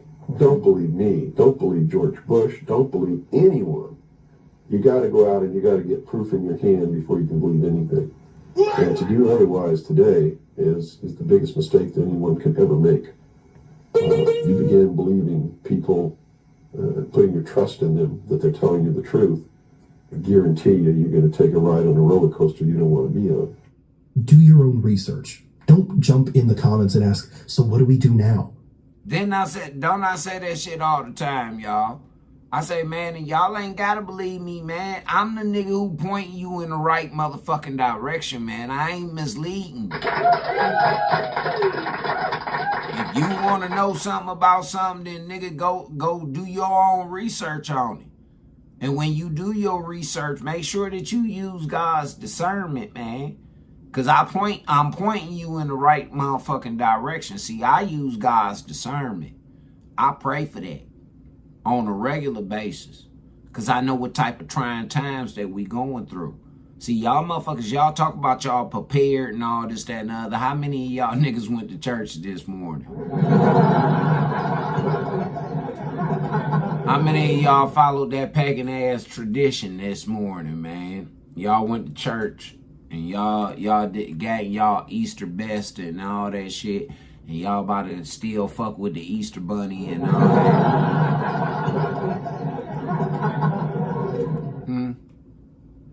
How many of y'all gorging out today? Huh? And then you're gonna be broke the rest of the motherfucking month.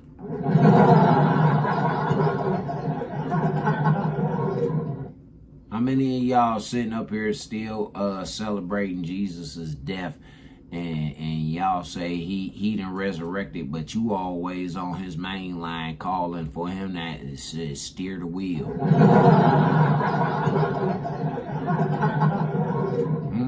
How many of y'all this morning, man? I'm just trying to figure it all out, man.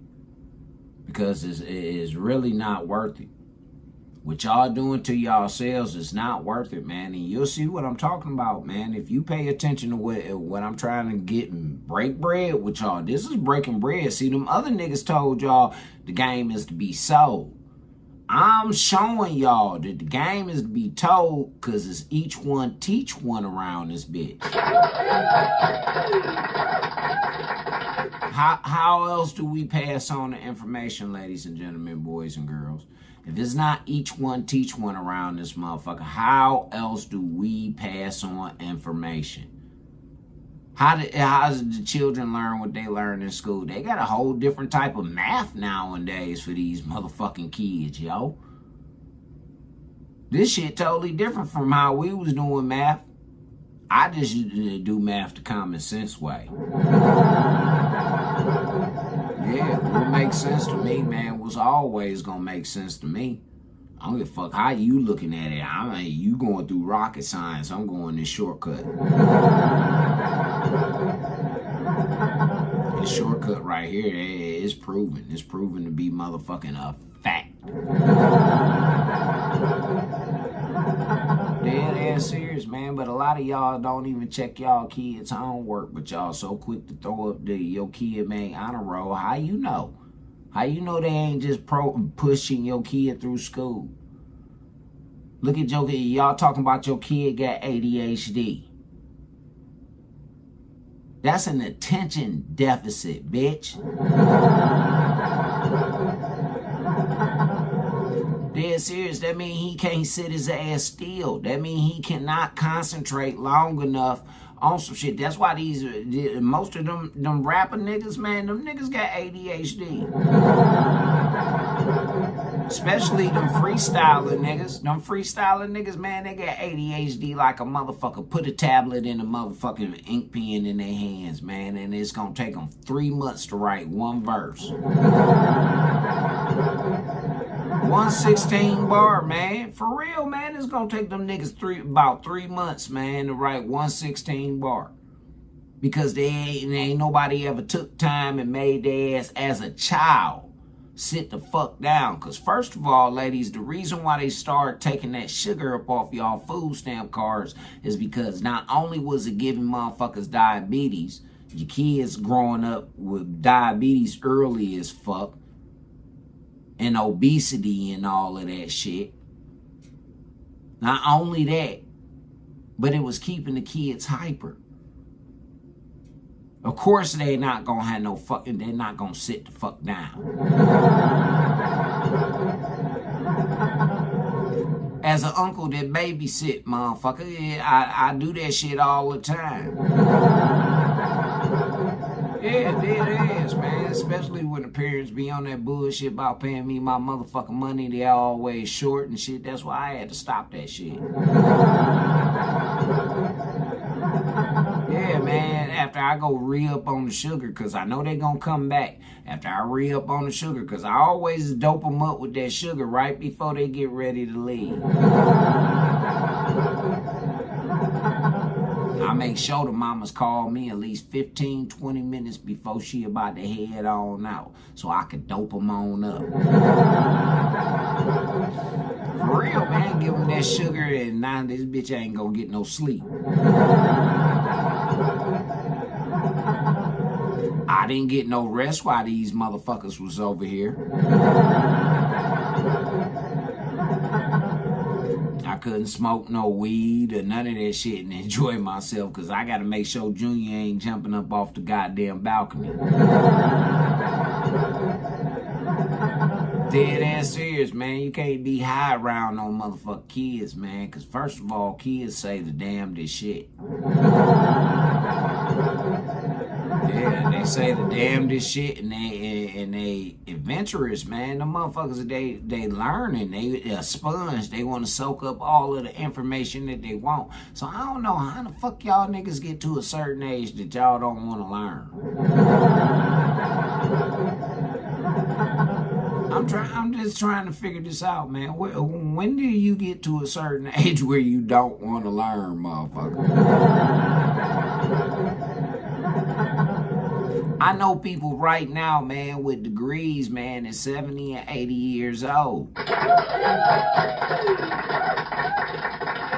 Dead ass serious, man. So what the fuck wrong with y'all? Come on, man. Let's get back to learning, man. I'm telling you, use your mind. Because even these videos, they're not here to feed you conspiracy theories. They're here to engage you, to wake something up. Critical thinking is the point. It's better to put your mind to work than to wait for information to be handed to you. Because what if all the... Just real quick, y'all. No. Didn't y'all just see that new video from Rick Ross when he said that he just wanted to plant a seed on them niggas? When he got Yo Gotti, Gucci, and he got them niggas together and shit, and he wanted to see a 1017 CMG tour and all that shit. He told him, I just wanted to plant the seed. And I say, that's all I've been doing to these niggas the whole time around this bitch. Yeah, man, I've been laying seeds like a motherfucker. My last name is Barry. I've been just laying seeds everywhere. You niggas just don't want to talk to me.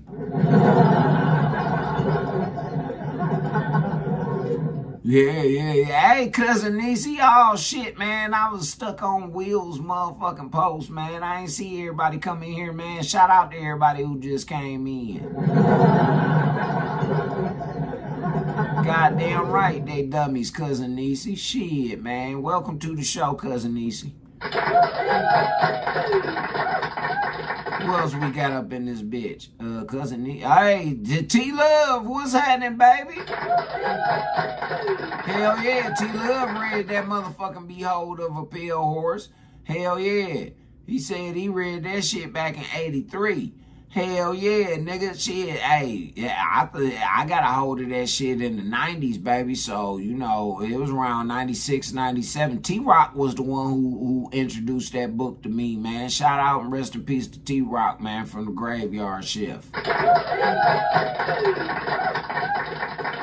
Hell yeah, man. Shit, man. Hey, listen. This shit that I'm talking about, man, is so deep, man. That's why I keep saying testing. I don't want no beef with them people, man. All I want to do is just inform my people that fuck with me, man, because y'all know I don't fuck with everybody.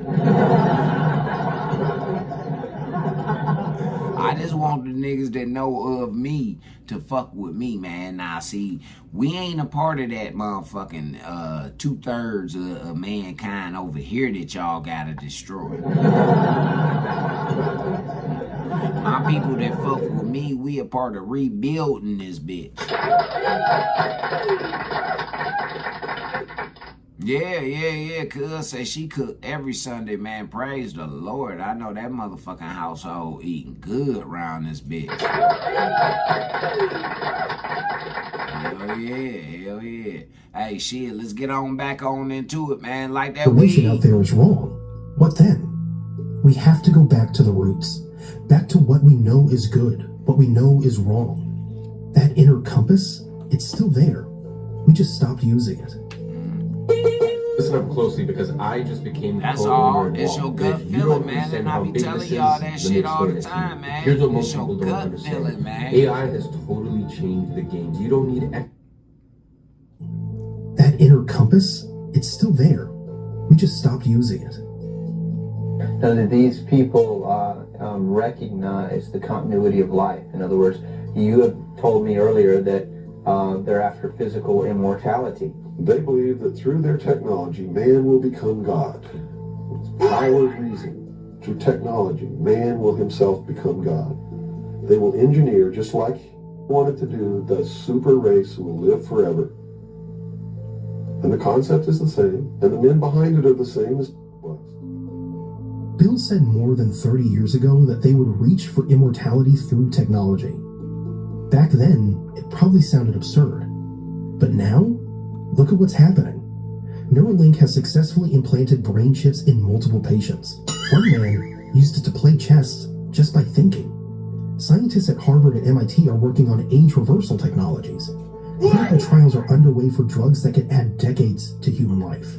The CEO of OpenAI said recently that we might achieve human-level AI within a few years. And after that, merging human intelligence with machines is the next logical step. Whether you believe that or not, it's hard to ignore that we're moving in that direction faster than anyone predicted. No matter what your religion is or what you think, they're following the scenario in the book of Revelations to a T, right down to the last little bit. If you Hold up, cousin Nisi. Hey, you say you got that motherfucker right now? Oh, baby, man, you got to break bread with your nigga, man. Come on, man. I've been thirsty for that, man. I've been needing a good new read, man, and that's one that I can read again and again. For real, cuz, man, when can I get that, man? Dead ass, man. I need that. I need that, mama. Shit, man. This is a great read, man. What this man is telling y'all is the absolute truth, man. Y'all got to pay attention to what's going on around y'all. Pay attention to the politics. Pay attention. And like we keep telling y'all motherfuckers, hey, Molly, my bad, baby. I didn't see you up in here. Hey, shit, man, y'all gotta pay attention to the motherfucking, the game. I told y'all the game ain't that bullshit that y'all sitting up here talking about, man. The game is motherfucking chess, man. It's not that bullshit. You gotta watch how the motherfucking players is playing out in this motherfucker, man. Cause if you don't, they gonna keep running the same play on your ass over and over. Like how they doing, man. This is what I'm trying to tell y'all. know what's going to happen in the future if we don't wake up, and through the power of those, see, not one drop of blood ever has to be spilled, and no one has to ever put any chains on their legs or their arms. Ever. If people just wake up and exercise what was given to us in our Constitution, the power of the vote, while we still have that power. So you say there is still a possibility for like one individual watching this tape to actually make a difference? You better believe it. How would that be so? Well, number one, learn what the truth really is. Get away from the fantasy that you've been living. Educate other people, those you know, your family. So what have I been doing with y'all, huh? What have I been doing with y'all, especially y'all Facebook? What have I been doing with y'all? I've been trying to educate y'all, right? I've been trying to spread the knowledge that I got upon y'all. Then I took it to other networks because I seen that these other networks got a whole bunch of fraudulent motherfuckers. Nah, man, they got a bunch of panhandling, fraudulent motherfuckers, man. Them niggas don't even put they got their Cash App up there and shit. That's why Cash App started. Nah, man, that's why Cash App started for real, man, noticing that these niggas was a part of that embezzlement shit, so they started making these niggas have to file income taxes on that shit. For real. I ain't got no goddamn Cash App up there. Nigga, that's a legitimate business. I pay motherfucking $38 a month for that shit. No, dead serious, man. For that motherfucker to roll across that screen or be posted any motherfucking where, or like on my bike, man, that shit all over my bike. Nigga, I'm my own advertisement, nigga. I swear to God. Fuck that, man. I done paid $38 motherfucking dollars for this shit, man. I'm gonna get something up out of it. Even when I be door dashing, man, my shit be, and then, nigga, I'm still promoting. Niggas like, damn, man, what's that WME on your shit? For real, man, I'm promoting like a motherfucker, man. I didn't even got so jazzy, nigga. I done put me a CD in the back of my shit, nigga. Yeah, nigga. Nigga still got CD players and my CD still work, nigga. Dead ass serious, man. And I'm telling you, man, y'all niggas gotta get hip to some shit, man. And then if the people decide that they don't want what they have in store for us planned, just through the power of the vote, they can make this country and the world whatever they want it to be. Whatever they want it to be. Through the power of the vote. So with that being said, you see why the Democratic Party feel as though that it's so important to play on the motherfucking people? No, I'm serious, man. Do y'all see why it's so important for them to try and dwindle what the government really supposed to be given to you by motherfucking right, nigga? They want to dangle it like a carrot in your motherfucking face. And then threaten you, nigga, and tell you if you don't get back to work, then we gonna bring these motherfucking foreigners in. Y'all fell for the shit, man. Don't blame me. Yeah, I didn't fall for the shit, man. I didn't fall for it at all. I already seen the play. Again, I knew what the play was all about. On that, except to understand that you can never make everything all right and you can never make everything all bad. Both must exist and we must maintain a balance. If you stayed until now, you're probably one of those who's awake. Or at least you're willing to be. And that comes with a responsibility. And look, before we even get into his explanation, I'm going to tell you something. That's what God demands from us. Balance. And we're not living in perfect harmony, man, around this bitch. For real, it takes balance in order for this motherfucking planet to balance out here into the solar system. We've been drifting off into some whole other shit, man. For real. And that's why God is motherfucking sending some shit our goddamn way. Dead ass serious, man. Y'all people, man, y'all really don't understand what's really going on out here, man. This shit is big. You got to pay attention to both sides. You got to pay attention to the spiritual side as well as what's here in the 3D and physical. You do, man. You just got to. Other than that, you're going to stay lost. You're gonna stay a part of the matrix. Responsible with your mind. Use critical thinking. Bill said it himself. Don't believe him. Don't believe us. Believe what you can prove, what you can verify. But you have to do the work.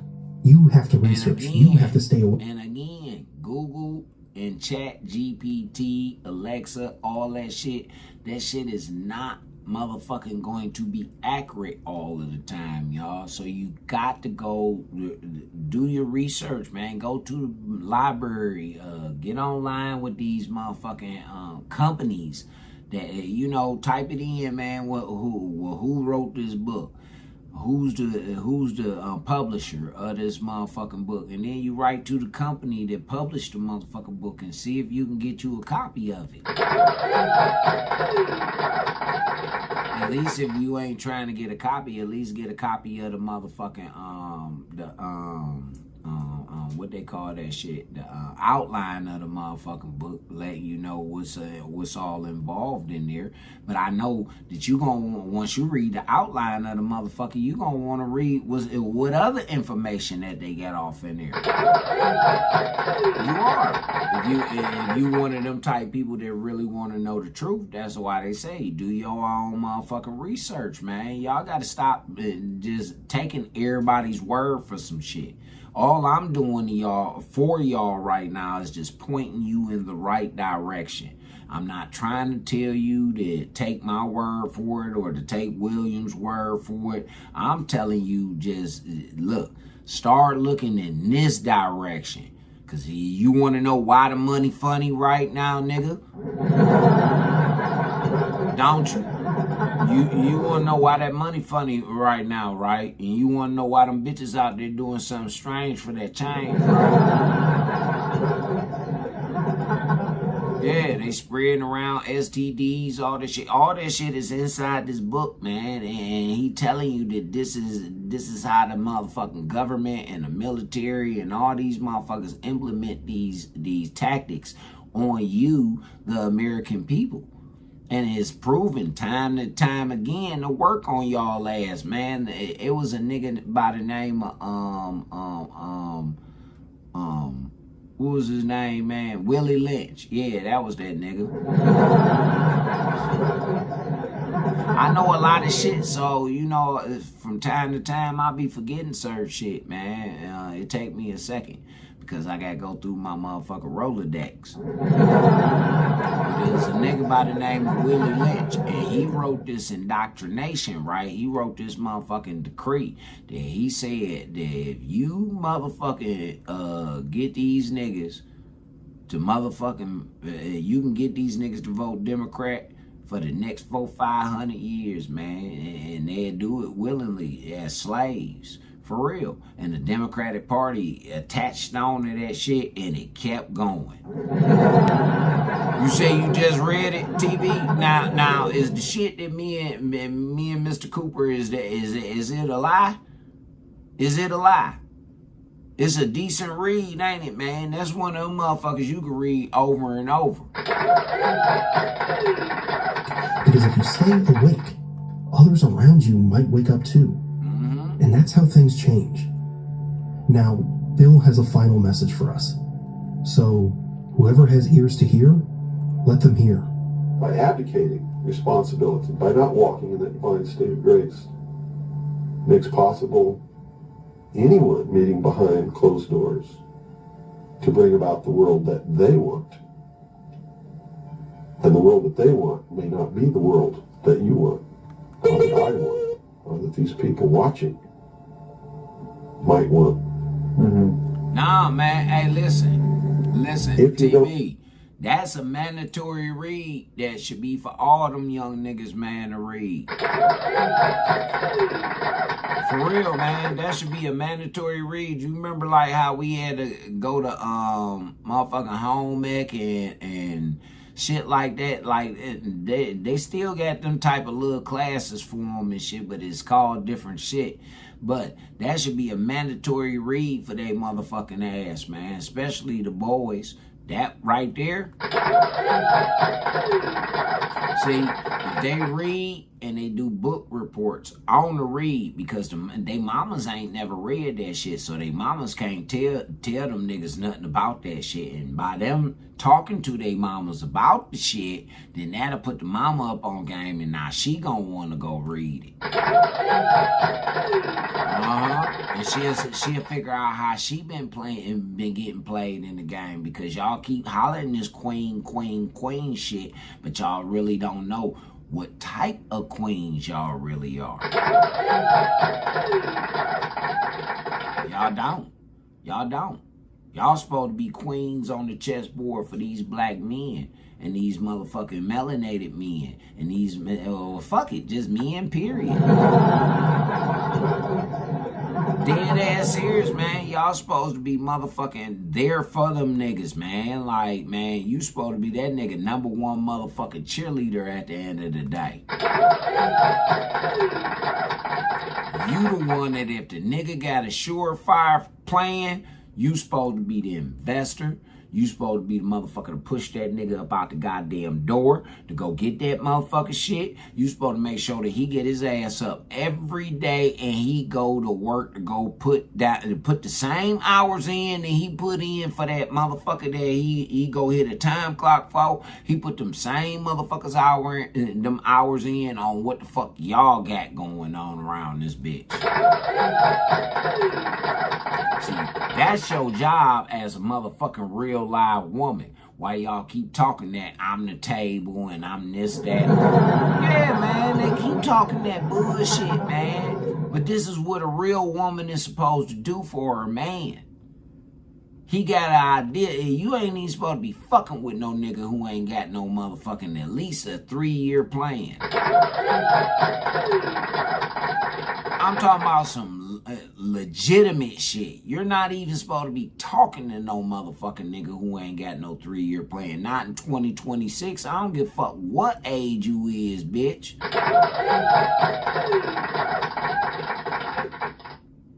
You say they want arrangements, but when you start calling them prostitutes, they get mad. Hell yeah, they do. They get mad in a motherfucker. But it's in the Bible that they bitches and hoes. It is, man.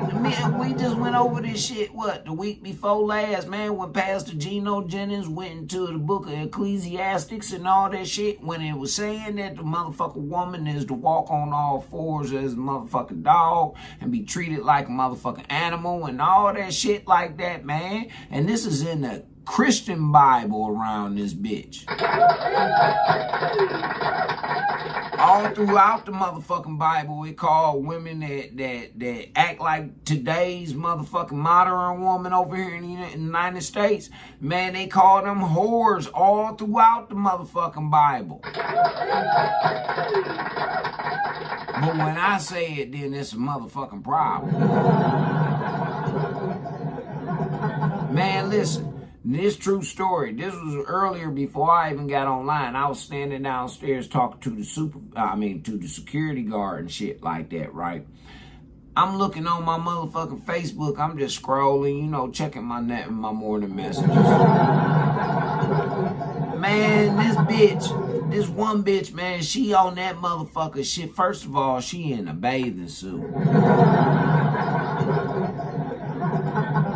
Man, this bitch, man, listen, she'll get fucked. I ain't gonna lie. Not by me, but I'm saying somebody will fuck her fluffy ass. But the shit she was jiggling, and she was jiggling one way, and her body and shit was jiggling another way. And she on that motherfucker talking about just doing me, just having a good time doing me and shit. I say, man, ain't this every bit of solicitation? Dead ass serious. She had a link for another website where you could come see her do some nasty shit on that. Now, is that it or is that not? I'm just speaking to my moral people. I don't give a fuck about you immoral niggas. Is that or is that not solicitation? You on one network just advertising it.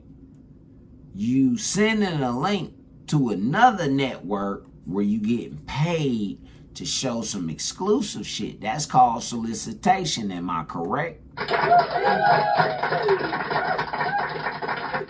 So how is it that these bitches is getting away with this shit on these social media networks and ain't nobody, and for real, most of these hoes ain't even monetized, so they doing it for the free over here on Facebook, nigga. I'm for real, man. Most of y'all, them bitches ain't even monetized. They ain't even got enough fucking friends. They ain't even got on the bandwagon about how to get real, true friends, because they didn't figure it out how you niggas buy them goddamn friends and all that shit, man, with them bots. They didn't figure that out. See, I got damn near 6,000 motherfucking real people that follow me on Facebook. And I'm trying to get my subs up over on YouTube, so all y'all niggas like, share, and subscribe over there on YouTube. I really don't give a fuck what go on over here on Instagram. They just a part of the party, y'all. That's all. They just part of the party. Let's get back to Bill. Participate. You can't complain. If you don't help cook the meal, you got no right to bitch about it. You got to sit down and eat what's put on your plate. If you don't like that, then you should have been in the kitchen helping to prepare the meal, helping to plan it, helping to prepare it, helping to serve it. If you want to sit on your butt in the living room while somebody else prepares the meal for you and decides what it's going to be and puts it on the table, it's too late to say that's not what you wanted to eat. It's too late to say it's not cooked the way you wanted it to cook. Well, that's very simple to understand. And that's right. You got to eat it because you have to eat to live. And I think that anybody can understand the meaning behind that little story. I can, Bill. Like I say, man, for all y'all niggas, man, that's trying to get y'all something better and more constructive to do, man, I advise y'all niggas to start picking up books and start reading. Or at least start listening to audio books or some shit like that. Being ass serious, man. There's a lot of information that's out in this motherfucker that y'all niggas need to be listening to and reading and shit like that. That's why over on these platforms, I make you niggas listen. If you want to see some shit, you gonna look at me, nigga. Yeah, you gonna look at me. Ain't that what you had to do to a teacher at school? Then you had to look at the teacher, pay attention to what the teacher writing on the chalkboard. And I ain't got to write shit on the chalkboard. This is an audio only motherfucking classroom over here. Yeah. See, what we're going to do over here is we're going to tune your listening skills up so that you can motherfucking pay attention by listening, Linda.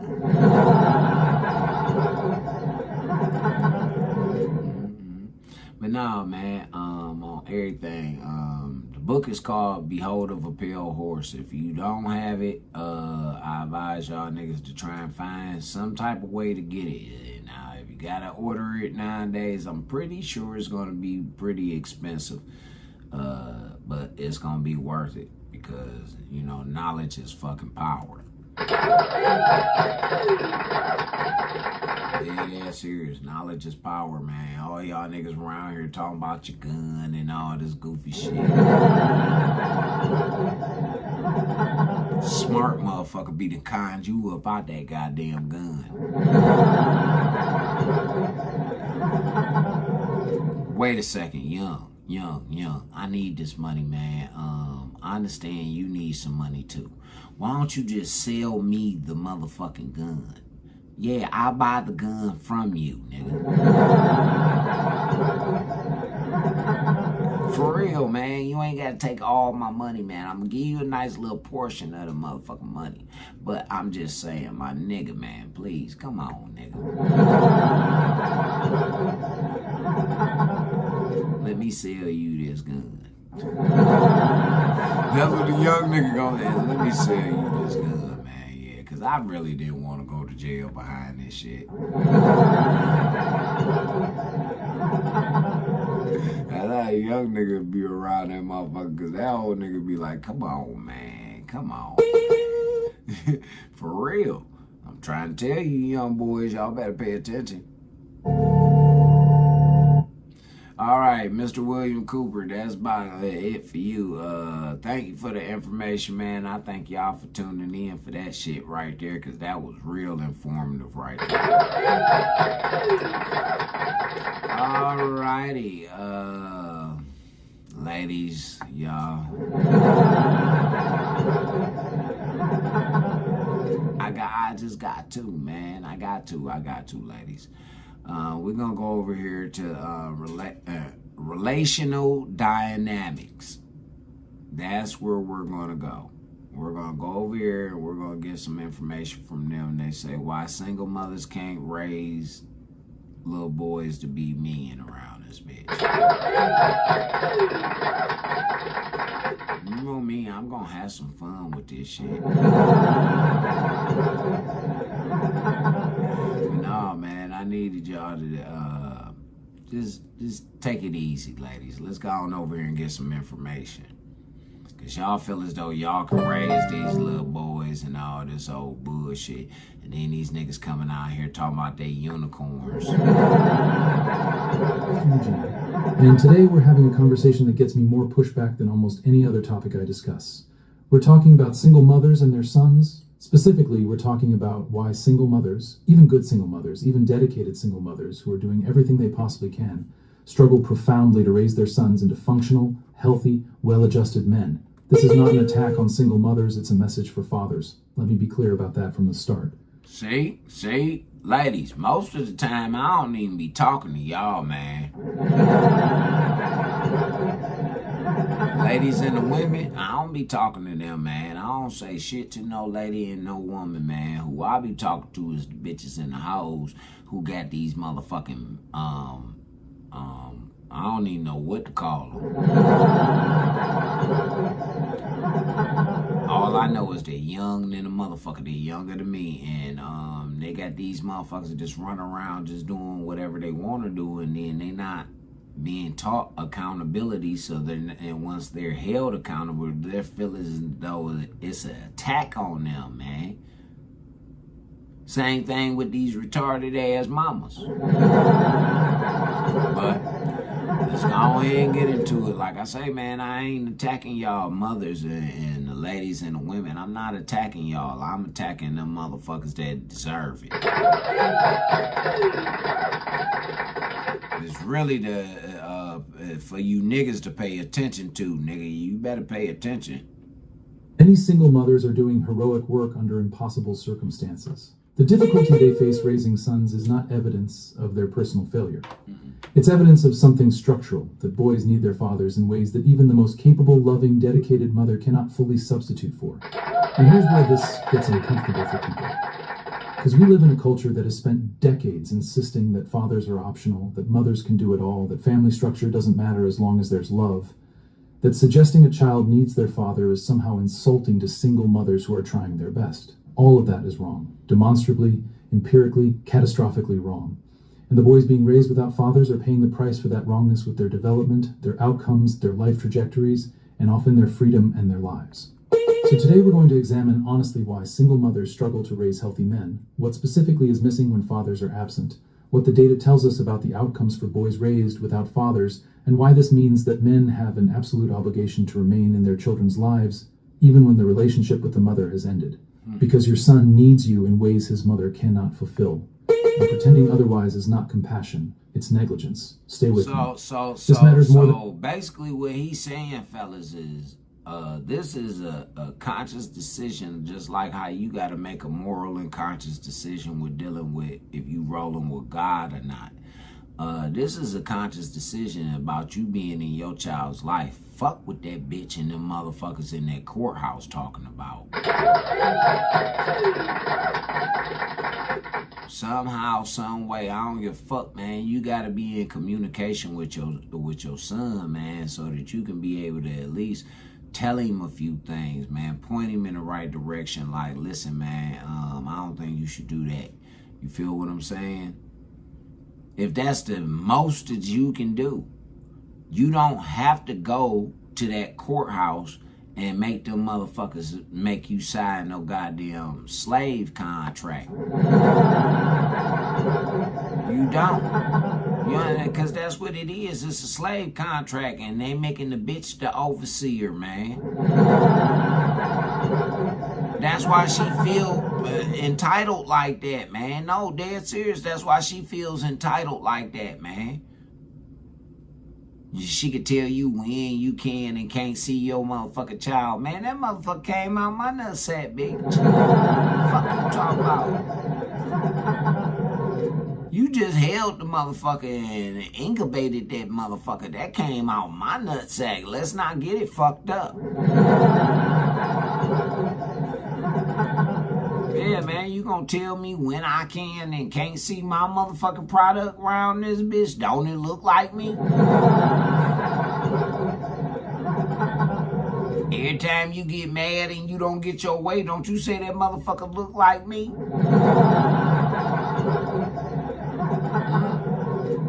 So I'm just saying, though. See, Will ain't got to go through that type shit because he got a wife. Yeah, he took himself straight up off the market with that shit. But I'm talking to you other fellas out here, man. No, man, you don't let that motherfucking bitch, man, put you in no goddamn catch-22 like that, man. Tell that hoe go head on.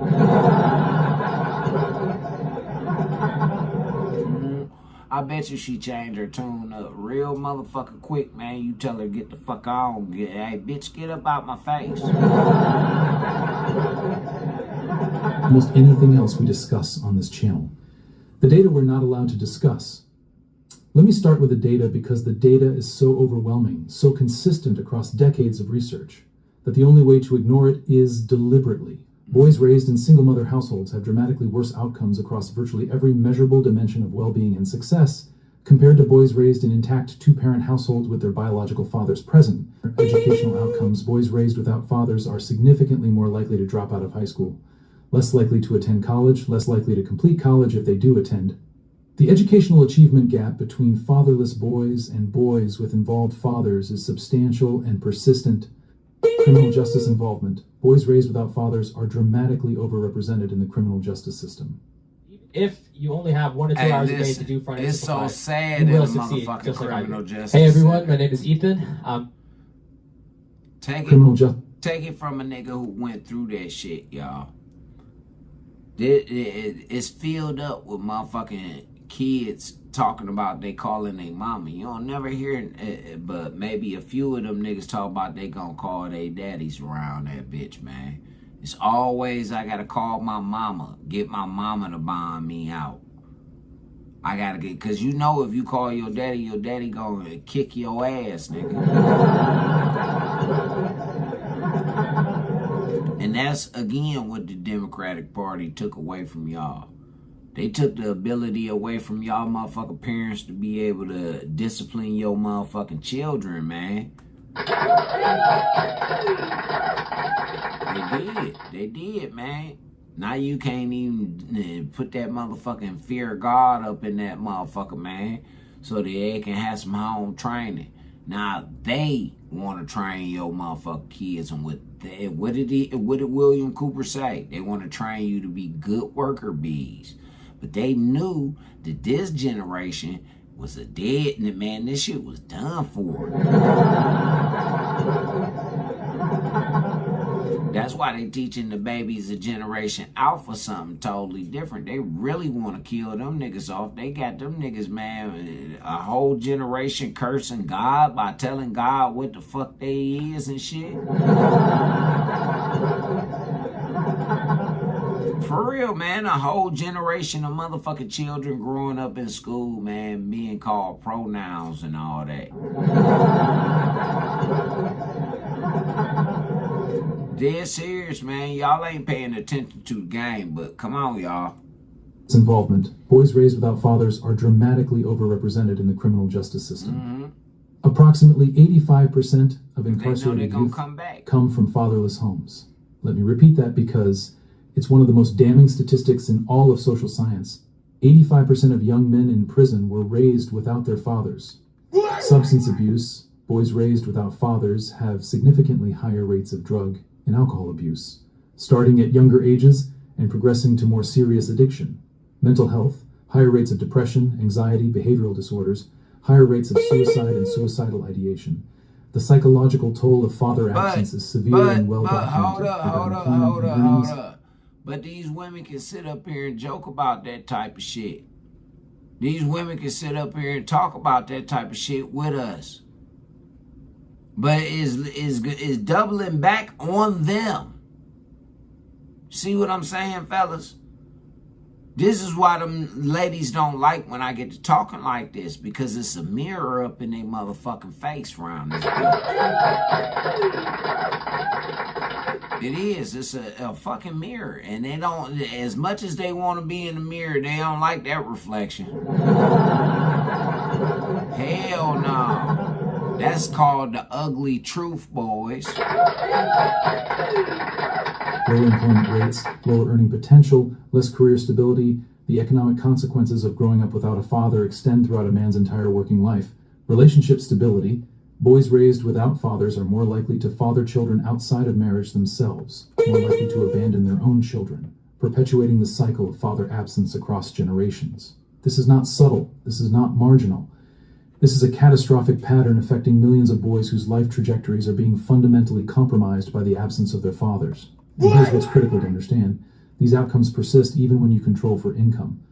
Poverty makes everything harder, but father absence has effects independent of economic disadvantage. A poor boy with an involved father does significantly better across all these measures than a poor boy without one. The father's presence matters in itself, not just as a source of financial resources.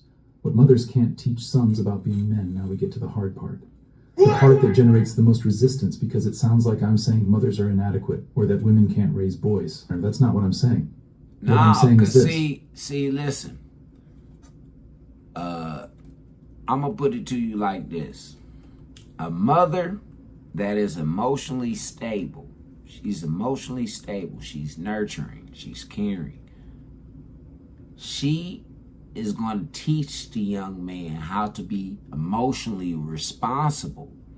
Where women say that men don't give a fuck about their feelings and shit. See, the mother teaches the child, the male, how to be sensitive to certain motherfucking females' emotions and their feelings and shit. And I say a certain type of females, because you got many different types of motherfucking females out here. You do, man.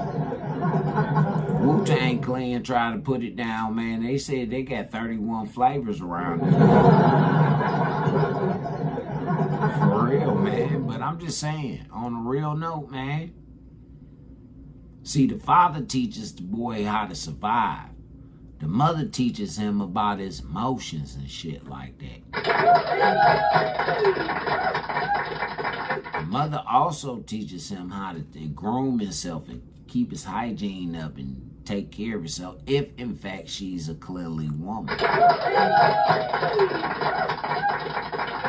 There's some women out here that ain't clean, nigga. Ain't no way in fuck I will eat up out of their goddamn houses, man.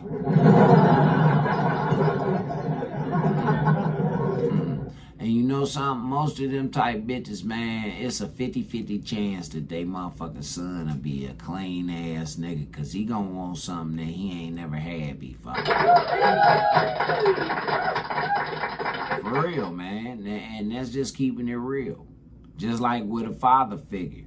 That's why you think these niggas keep joining all these gangs. They want something that they ain't never had before. Think about that, parents. Why y'all sit up here talking about, I gave them everything. Most of the women that be hollering, I gave him everything, are the ones that's single mothers around this bitch. You gave him every materialistic thing that he could ever achieve, want, wish for, all that, but you forgot to give him the shit that he was gonna need in order to survive, and that's called a father.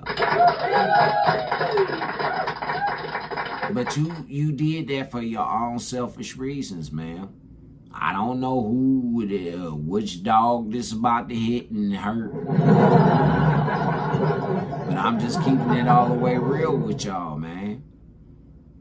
You gave that child, like you said, everything. There was no reason for him to be out in the streets. He wasn't out in the streets looking for materialistic shit. He was out in the streets looking for a father figure.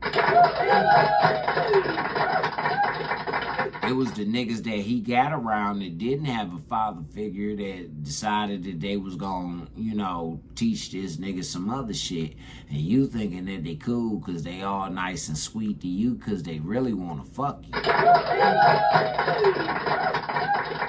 Dead ass serious, madam. You're not taking into consideration what it really is, man. Y'all giving these kids everything, PS5s, y'all balling out on motherfucking Prime and all this shit for a loser nigga who ain't even gonna pass. Motherfucker who gonna wind up dead, man, maybe a couple of months or a year or two out of high school, man.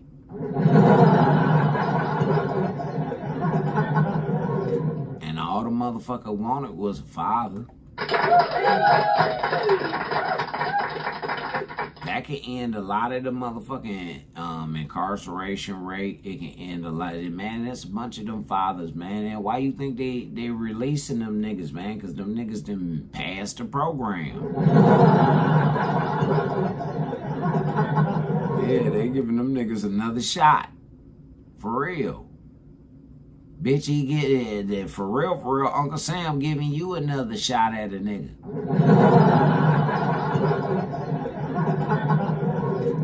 It seemed like some of you bitches that got that money, y'all so thirsty, man, and so fucked up in y'all heads, man, that the only way you could take care of a nigga is if he's in the joint around this bitch. It's truly sad, man, that y'all ladies even do men like that. Woman, no matter how capable or loving, cannot teach a boy how to be a man because she has never been one. She can teach him many valuable things. She can love him. She can provide for him. She can create structure and discipline and opportunity. But there are specific things about male development, male psychology, male navigation of the world that require male modeling and male guidance. She cannot teach him how to manage male aggression.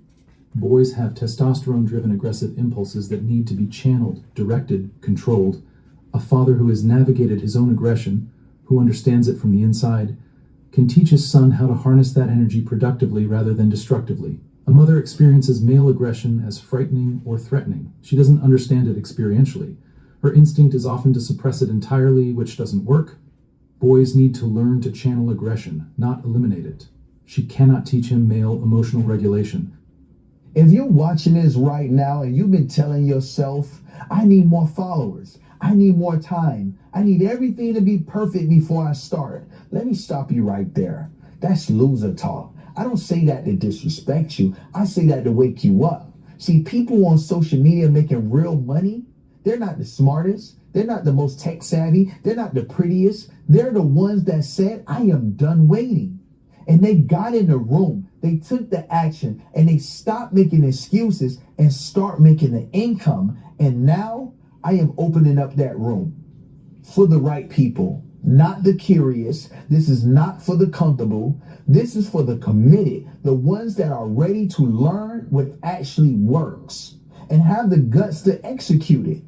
I am hosting a private masterclass that I'm going to change the game for the ones that are ready to build a real business online using social media the right way. 90 minutes, raw, real, zero fluff. So if you are built for more, I will invite you to the next level. All right. But this is the first step. And it is your test of your hunger, of your focus, of your belief in yourself. So if you're tired of watching everybody else win, tired of scrolling, saving, and never starting, this is your shot to step up and find. I apologize deeply, ladies and gentlemen, boys and girls, because that nigga is one of the type of people that I'm sitting up here talking about. He want to try and sell you some information. If you got some information on how a motherfucker could get wealthy over here on YouTube, then brother, why don't you just spread the motherfucking wealth? I guarantee you that instead of you sitting up there trying to sell this shit to people, that you'll get more motherfucking followers and more money up out of motherfucking YouTube. You can also sell it as an audio book or some shit over on Amazon, but if you motherfucking just give it away for free over here on YouTube, then brother, you're 9 times out of 10 come on up around this bitch. Your views, your subscribers, everybody, man, they all gonna come over here on your platform to learn from you, man. What the fuck is y'all niggas talking about? But again, like I say, some people, they just be on here just talking, man. See, I went to school for marketing and shit like that. So anything that I see that's going to be a potential to make some motherfucking money, you got to advertise it in the right capacity. I'm always applying my skills. I don't know. This is why I say, this is why I went to school for the shit I went to school for. I took the right approach. Yeah, no, I took the right approach when it was about that college, that higher learning, and the shit that was going. I did some shit that I was going to utilize throughout life. Aggression, not eliminate it. She cannot teach him male emotional regulation. The way men process emotions is different from how women process them. Men compartmentalize. We separate emotional experience from task completion in ways that allow us to function under pressure. This is not emotional suppression or unhealthy avoidance. It's a legitimate and functional mode of emotional management that boys need to learn. Mothers often interpret male emotion. Did y'all hear that, ladies? This is something that y'all can't teach that boy.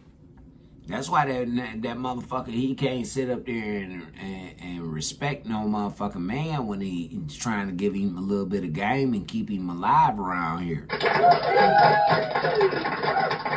For real. I'm just trying to keep it all the way gangster with y'all. It's like if the nigga ain't his father and he don't know who his daddy is. Or the only time he get to see his daddy is when his daddy dropping you some motherfucking money off and shit. Then that's when you trying to be fake and phony around him. He done heard some shit out in the streets if his daddy was a street nigga.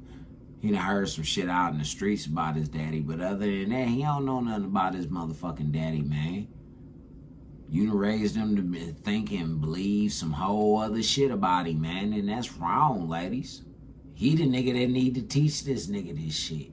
This is why we got this generational gap. Because nobody was around to teach this shit.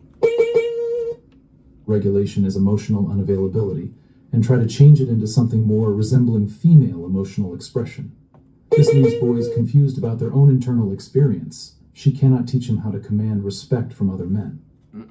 Boys need to learn to navigate male hierarchies, earn respect from male peers, establish their position in male social structures. This requires... I'm going to tell you young fellas something, man. And this player to player, pimp to pimp, man, calling each other bitches and all that shit, man, ain't gonna be the motherfucking lick, man. Y'all can't be doing that shit. No, man. In my generation, calling another man a bitch, I'll get you killed, nigga. Dead serious, man. Calling another man a bitch back in my generation to get you whacked, man. So y'all need to, in order to establish this hierarchy, man, y'all gotta eliminate that motherfucking word unless you ready to die about that shit. Now, when you talk about a female, that's a different story. But when y'all amongst each other, boys, it's time to 86 that motherfucking bitch word, man. Me and my partners, we don't play that shit. For real, we men. We're gentlemen, but we're men first, goddammit. We don't play that motherfucking bitch word. Understanding male competition, male bonding, male communication styles, a mother has never had to navigate these dynamics as a participant. She can observe them. She cannot model them or guide a boy through them from lived experience. She cannot teach him how to protect. One of the core functions boys need to develop is the ability to protect, physically, emotionally, strategically, to stand between danger. All he know is how to protect her. He don't know how to protect the motherfucking household. He don't know what the fuck to do. This is why these females having these problems with these boys and their motherfucking mamas. They won't leave from their mama's side. For real. This is why. Because these motherfucking boys is being taught to protect her. And she's psychologically taking it to her head that she's supposed to be protected like this for the rest of her motherfucking days. That's why she can't get out here and fuck with a nigga who gonna really tell her like, nah, bitch, this how it's supposed to go. So whether, you know, rather her fuck with that nigga who tell her how it's supposed to go and take her through the steps so that she could be a real woman, she'll rather bully her motherfucking son because she didn't already program him to treat her the way that she want to be treated around here. Nah, I'm being dead ass serious. That's how this shit go, man. And if y'all pay attention, y'all open y'all eyes up, y'all will see it, man. Look at these single women, man. Look at their children. And the people they love, to assess threats, to respond appropriately. A father models this.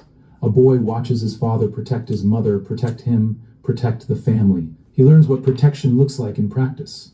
A single mother is often... he knows how to protect his old lady.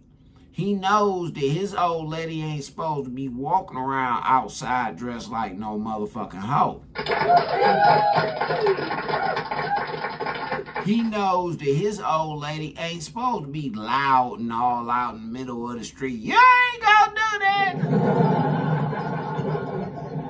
He knows that his old lady ain't never supposed to mention the word bitch out of her mouth when it's pertaining to no man. He knows this, so it's easier for him to adapt and protect her motherfucking ass while they moving around out in society. Dead ass serious. Y'all, I keep telling y'all ladies, I don't hate y'all, man. I'm just trying to put y'all up on some motherfucking game. One needing protection, which inverts the dynamic in ways that confuse the boy's developing sense of his role. She cannot teach him healthy masculine sexuality. How a man approaches women, relates to women sexually and romantically, navigates desire. Ain't y'all complaining about these niggas approaching y'all in the motherfucking clubs and all that shit, in the bars and shit? That's all I see on TikTok. On TikTok and on motherfucking YouTube is bitches, all nationalities, American bitches over here complaining about the motherfucking way of men, and the men ain't approaching them no more. That's because this generation ain't been taught that the shit that we taught them niggas, it don't apply to y'all. No, a lot of this shit, man, we didn't teach them that trick shit. That was a certain breed of nigga. I'm serious, man. That was a certain breed of nigga that taught them that motherfucking trick shit, man. My generation didn't teach them that. In pursuing boundaries, boys need to learn this from men who have done it successfully. A mother's perspective on male sexuality is from the receiving end. She can tell a boy what women want or what she wished men understood. She cannot. So that means that she also plays a great part off into the child's life also, but it's got to be a healthy relationship between the mother and the father in order to get this type of shit the fuck off. Dead ass serious, man. It's got to be something more besides just I'm gonna fuck you and we done brought a baby in this world. It's got to be something more, man. Dead ass serious, man.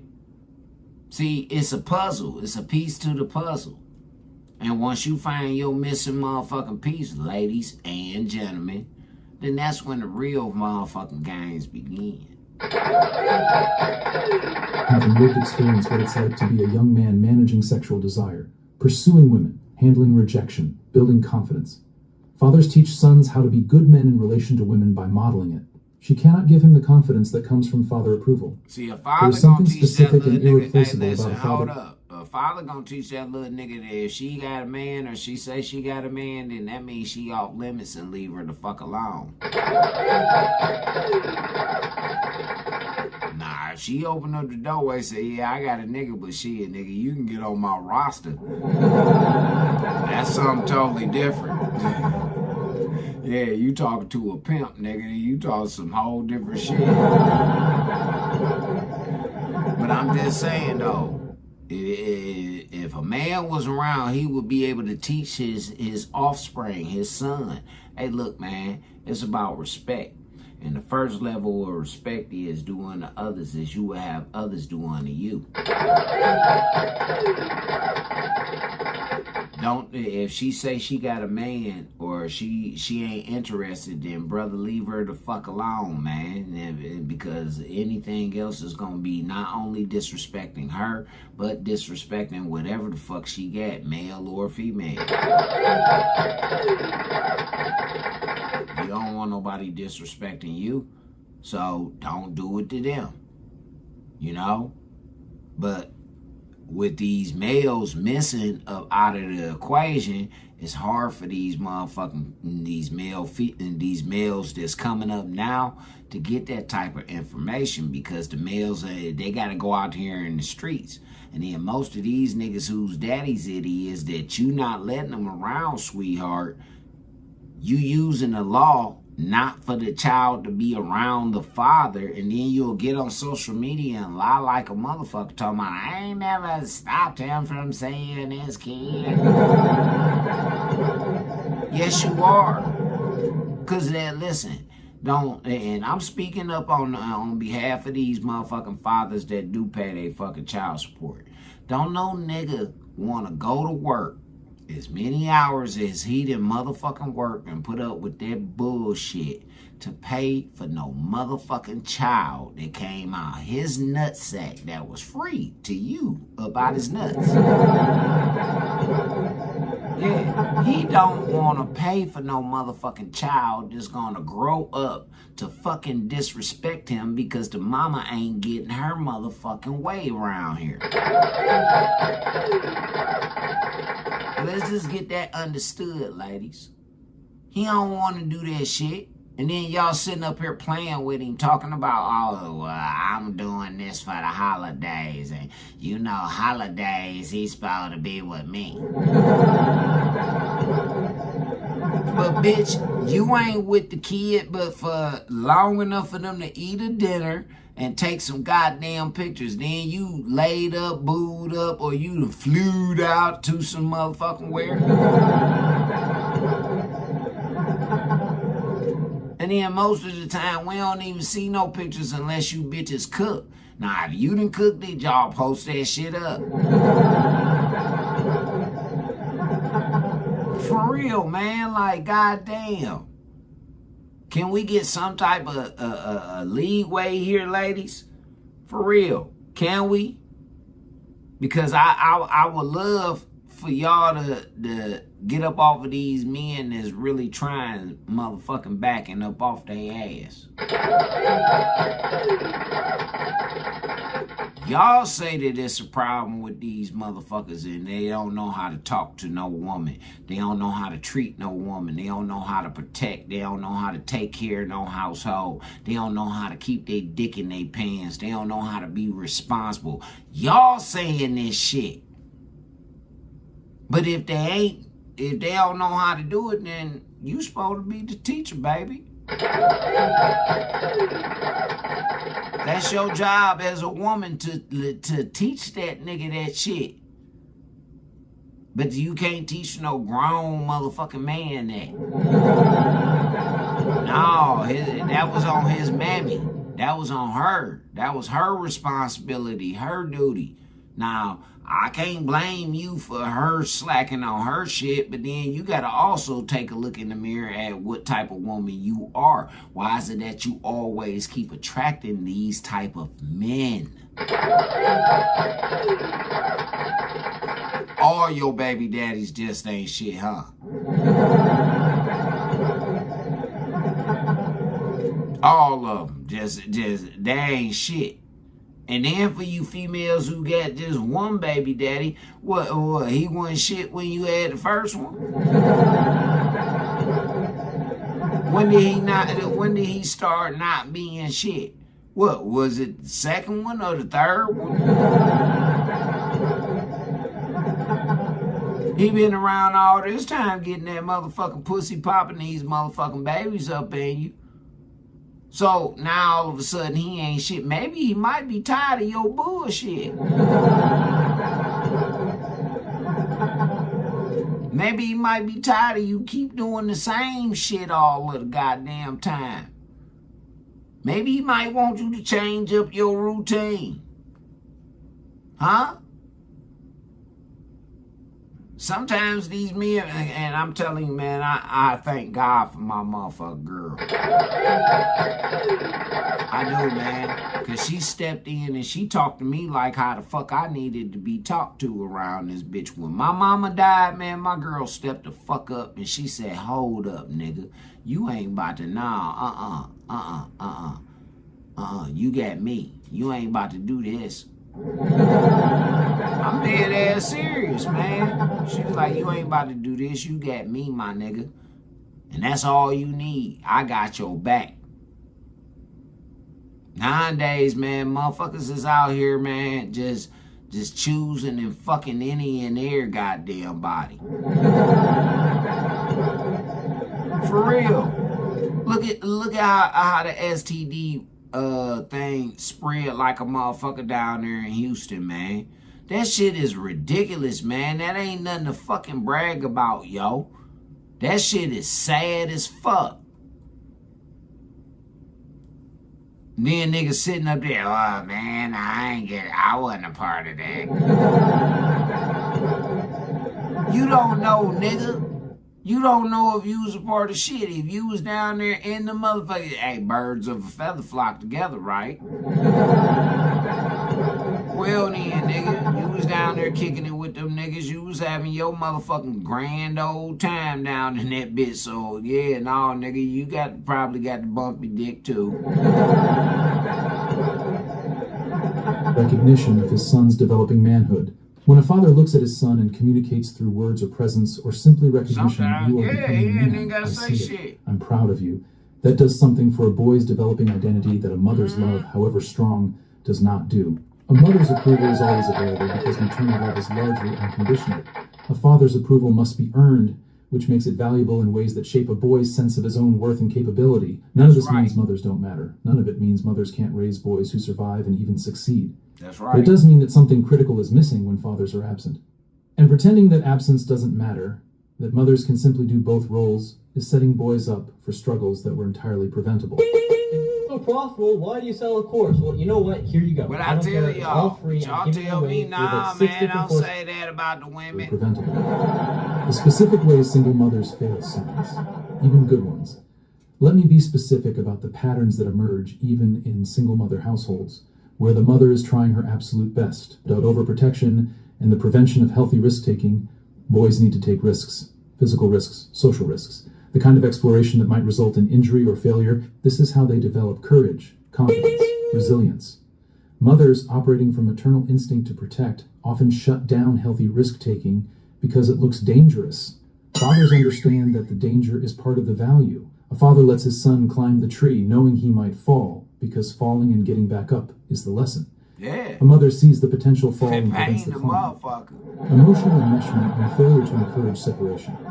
Boys need to separate from their mothers psychologically to develop healthy male identity. This separation is not rejection, it's necessary individuation. Mothers, especially single mothers who often have no other adult relationship to meet their emotional needs, sometimes unconsciously resist that separation. They keep their sons close in ways that interfere with the boy's development of independence. Fathers actively push sons toward independence because they understand that's what boys need. Feminization and the discouragement of masculine traits. Single mothers are often uncomfortable with masculine energy, the roughness, the physicality, the competition, the aggression. Their instinct is to civilize it, soften it, make it more resembling what they're comfortable with. But boys need their masculine traits developed, not suppressed. They need to be rough and tumble. They need to compete. They need to test themselves physically. Fathers understand this and create space for it. Mothers often see it as problematic behavior to be corrected. The absence of male discipline. Discipline from a father lands differently than discipline from a mother. When the father corrects his son, the son knows he's being corrected by someone who has been where he is, who understands male impulses and male mistakes from the inside. There's respect in that. Did you hear that, ladies? He understands because his father done obviously been through this shit already. You feel me?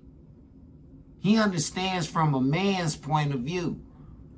You know, like, I know some fathers, man, that, like my buddy Will, man, he got all girls, man. So, there's a lot of shit that they love their dad to death, but there's a lot of shit that Will can't tell them about being no motherfucking woman, man. For real. That's why it's important for their mother to be around, and which she does, man. That lady right there, she is a phenomenal motherfucking woman. For real, man. All my buddies, man, all my buddies are married. If they not married, they got girlfriends, man. They are phenomenal motherfucking women. For real, these women are in these motherfucking men life just like they in their motherfucking kids life. Man, they out here doing what they need to do in society, and they some stand-up motherfucking women. And you notice I ain't call them no bitches, no hoes, no motherfucking little girls. No, for real. You notice I didn't do that. I said phenomenal women, ladies. That's what the fuck they are. When a mother disciplines, even when she's right, the boy often experiences it as nagging or controlling rather than as authoritative correction. Yeah. The respect dynamic is different. That's And why them little boys, hey, male look, correction to and develop I'm going to tell properly. y'all something, ladies, and this is a pointer, man. This is and take this from a nigga who was raised by a single mother, man. When them little boys be like, man, yeah, what? He's not being disrespectful, man. Is you coming off as nagging to him. You feel what I'm saying? Like when you constantly keep telling him shit, and like he don't feel like doing it, like, no, you gotta be stern.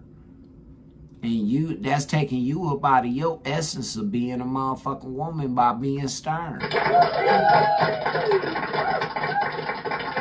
It is, man. You supposed to be soft and delicate, man. You supposed to be the voice of reason. You supposed to be the softest voice in the motherfucking house, man. You shouldn't be the loudest motherfucker in the house. You supposed to be the softest spoken motherfucker off in that bitch. Dead serious, ladies. I don't know where y'all getting this motherfucking ratchet ass goddamn project mentality from, man. This shit crazy. For real, man. This shit is, and it's embarrassing, man. It's not only embarrassing to the children, it's embarrassing to the motherfucking people, man, that you say that you love and you represent around this bitch. You don't want to look at it as being embarrassing, bitch, but it definitely is. It's embarrassing. And sometimes y'all kids even be telling you, like, "Mom, you embarrassing as fuck." Again, they not being disrespectful. They're just telling you that, man, hey, look, you embarrassing me in front of these motherfucking people, but y'all don't give a fuck no more. Y'all don't give a fuck. You don't care if you embarrass the nigga. You don't care if you embarrass your children. You don't care if you embarrass your motherfucking family. You don't give a fuck if you embarrass nobody. Man, y'all don't give a fuck no more, and that is sad as fuck, ladies. It is, man. I'm telling you, man, it's very important for these fathers to be in these kids' lives, man. I don't give a fuck. And then I ain't talking to you rotten ass bitches, man, who done kept them kids, man, fucking all their lives damn near 10, 11, 12, 13, 14, 15 motherfucking years. And now all of a sudden, you want to get a motherfucking kid. No, hell no, y'all bitches don't get that.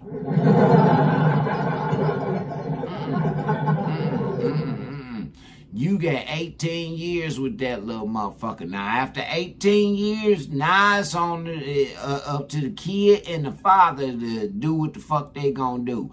But if you can't handle it after 10, then bitch, hell no.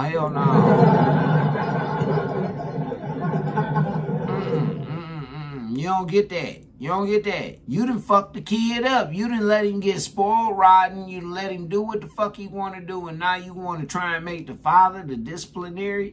That ain't how that shit go. The father has to be the disciplinary from the get-go so that the kid already develops and already knows how this motherfucking chain of command is supposed to be.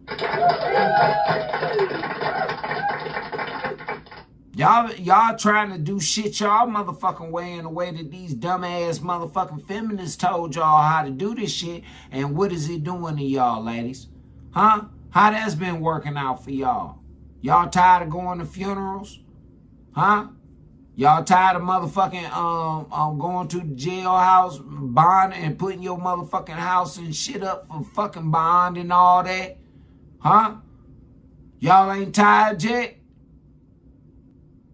I'm trying to get y'all the motherfucking... Now, earlier I gave y'all the game on survival and how this motherfucking government playing with y'all. Now, ladies and gentlemen, I'm giving y'all both the motherfucking game on how to reproduce and how to motherfucking and get your motherfucking family strong, bruh.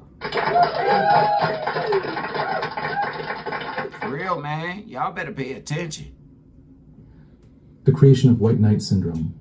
Single mothers often unintentionally communicate to their sons that women are victims, that men are dangerous or unreliable, that a good man's role is to serve and protect women uncritically. This creates boys who grow into men with deeply unhealthy relationship dynamics, men who sacrifice themselves for women's approval, who cannot set boundaries with women, who view women as perpetually in need of rescue.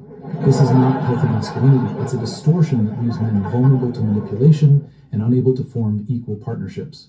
Again, none of this is the mother's fault in the sense of intentional harm. These are natural, understandable patterns that emerge when a woman is trying to do a job, raise a man, that requires a man's guidance to do properly. But see, hold on, let me correct you. It is her motherfucking fault because it was her decision to be without this motherfucking man. For real. She wanted to do it on her motherfucking own, man. It was her goddamn decision. That's ain't that nigga for me. It was her motherfucking decision, Jack. So you want to say she don't understand? Okay, well that's on her to be ignorant. If that's what she want to do. Because that's what it truly is. It's pure ignorance, man. On her behalf. It's not just, like I say, it's not on the man's behalf. That's pure ignorance on her behalf. Because she made that decision, hey, I'm going to do this by my motherfucking self. But she really wasn't trying to do it by her goddamn self. For real. She chose to do it by herself because the government say that, hey, she can come lean on me. Dead serious, man. Say she come lean on me. But see, now the government like, nah, we don't need her leaning on us no more because of the people, the pimp that she was fucking with. Yeah, man, that pimp. Obama and motherfucking Joe Biden, them pimp niggas, them niggas they ain't on the block no more.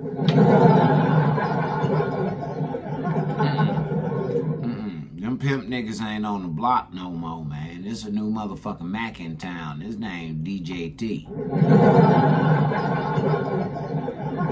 And he said he ain't about to take care of y'all motherfucking illegitimate children like that. He said, nah, if you and a man work together, he gonna break bread with y'all motherfuckers on that new goddamn baby. Now, he did say that. He did say that if you and that man can work together, he gonna make sure that y'all got school. Again, it's the worker bee syndrome. But he sweetens the pot up. By sweetening the pot up, he gonna take care of you, your old lady, and your motherfucking kid with this motherfucking, with this little thing that he was gonna do for, he doing for people. Yeah, man, he said some shit about $6,000 per motherfucking child or some shit like that, and then he gonna put some shit to the side so that the baby can, like a trust fund and shit like that, so the baby can come up. I don't know. like I say, you do your research and you figure it out, and then if you figure out something different from me, let me know, man. Shit, that's what the DM for. It turned out fun doesn't counter the data whenever this topic comes up. There are always men who are raised by single mothers who respond. The fact is, we've come here right now. Millions of us lightworkers have incarnated on this like planet, a motherfucker. right? Get your ass out of here. I turned out fine. My mother did a great job. This is insulting to her. I understand that response. You love your mother. She sacrificed for you. You want to defend her. That's admirable. But I turned out fine is not data. It's anecdote. And anecdote doesn't counter statistical pattern. Yeah, yes, some boys raised by single mothers. I didn't. I turned out fucked up, man. I'm gonna be honest, man. They said in the AA and that NA shit that admittance is the first step to healing. They did. That's what they said. That's what they said to me. But I'm just saying to y'all, look, I still got childhood trauma that I still deal with every day. I was responsible enough to go get me a therapist. I ain't need no motherfucking body to tell me shit. I knew when I needed to go get me some motherfucking help, man. For real. I knew when. And then I picked the right one too, fellas. If I'm gonna tell anybody my life story, it's gonna be a fine ass woman. Man, if I'm gonna tell her my life story, man, fuck these other bitches. What I'm gonna tell an ugly bitch my story for? Like, what good is it gonna do, man? That ugly bitch, who she gonna tell? Some more ugly hoes? I'll be a legend amongst the ugly hoes around this bitch, huh? Nah, man, I want to be a legend amongst all the bitches. All of them, nigga. No, not just no ugly ones. Nah, they could tell my tale. But them pretty girls, they gonna be, oh, that was my baby. He was such a handsome man and such a gentleman. Smart nigga, too. Ooh, I wanted some babies by him, but no. Fine. Some even turn out exceptional. But the data shows that on average, across populations, boys raised without fathers have dramatically worse outcomes.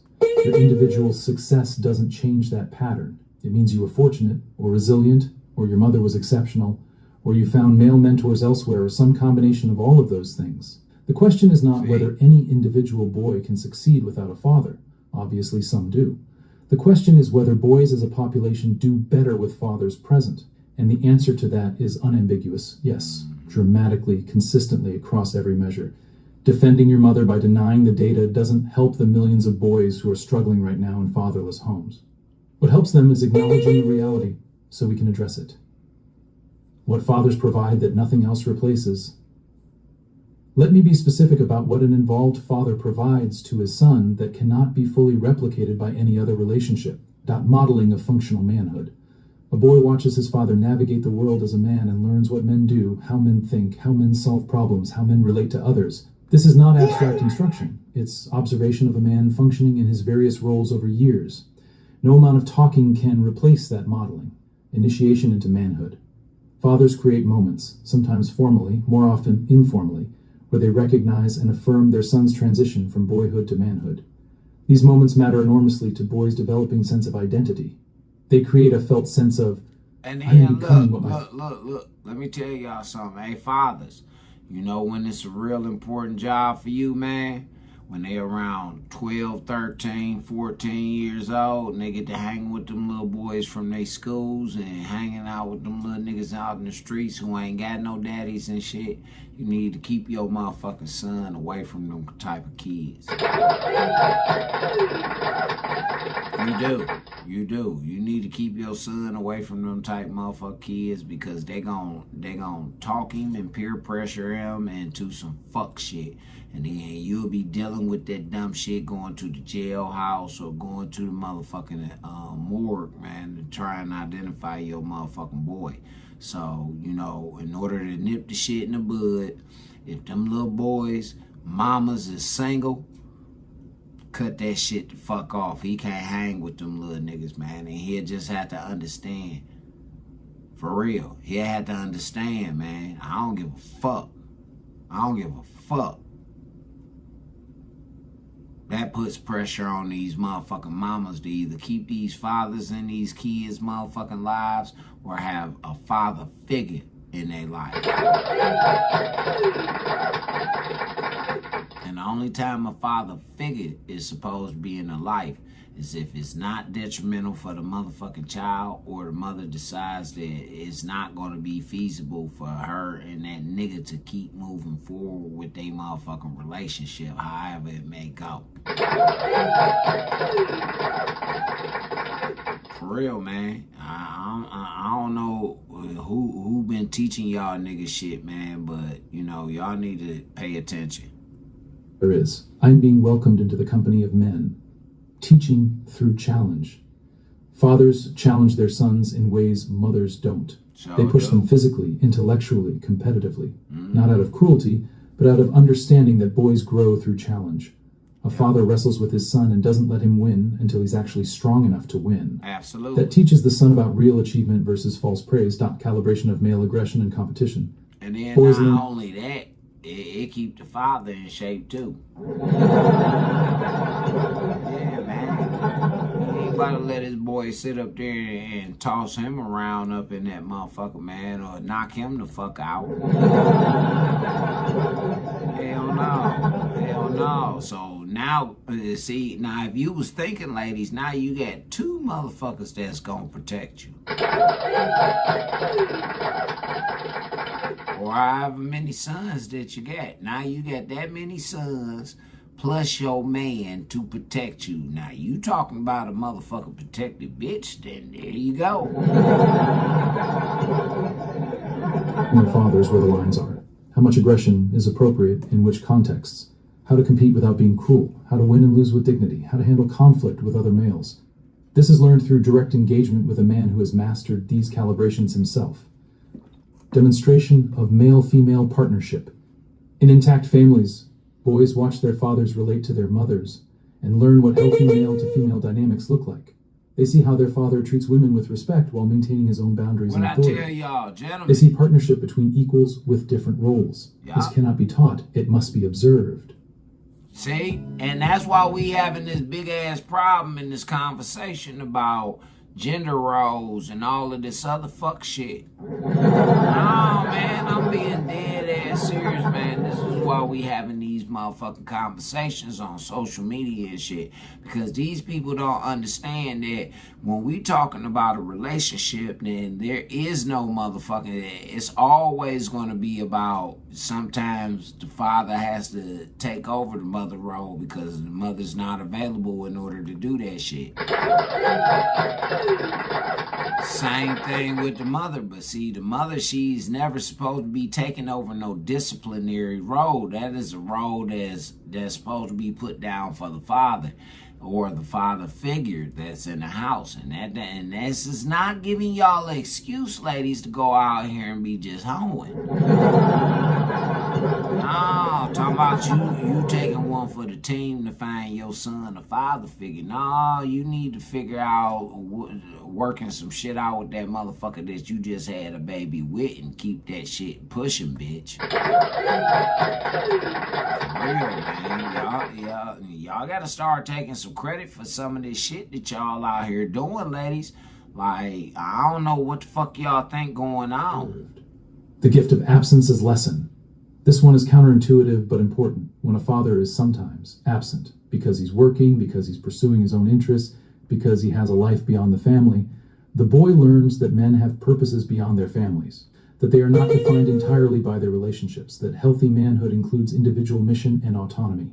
Mothers who are always present teach boys that caregivers should be constantly available, which creates problematic expectations in their future relationships. The buffer between mother and son. Fathers create necessary psychological space between mothers and sons. They prevent the enmeshment that can occur when a mother and son have no other adult relationship mediating between them. This protects both the mother and the son from unhealthy codependency. None of these functions are small. None of them are optional for healthy male development. And none of them can be adequately performed by anyone other than a present, involved father. Why men must stay in their children's lives, no matter what. This brings us to the moral core of this entire discussion. And it's directed at men. If you have a son, you have an obligation to remain in his life, not an optional commitment that you fulfill when it's convenient, an absolute obligation that supersedes your comfort, your frustration with his mother, your desire to move on with your life, your anger about how the relationship ended. Your son needs you, not your money, though he needs that too. He needs your presence, your guidance, your modeling, your recognition of his developing manhood. He needs you there, consistently, throughout his childhood and adolescence, and into his early adulthood. And before the objections start, let me address them. She's making it impossible for me to be involved. Fight harder. Document everything. Use every legal avenue available. Show up every time you're allowed to show up. Be relentless. Your son is watching whether you fight for access to him or whether you gave up because it was too hard. She turned the kids against me. Keep showing up anyway. Your son is being fed a narrative about you. Your consistent presence, your obvious love, your refusal to abandon him despite the difficulty will eventually create cognitive dissonance with that narrative. He will see that you never stop trying. That matters more than you know.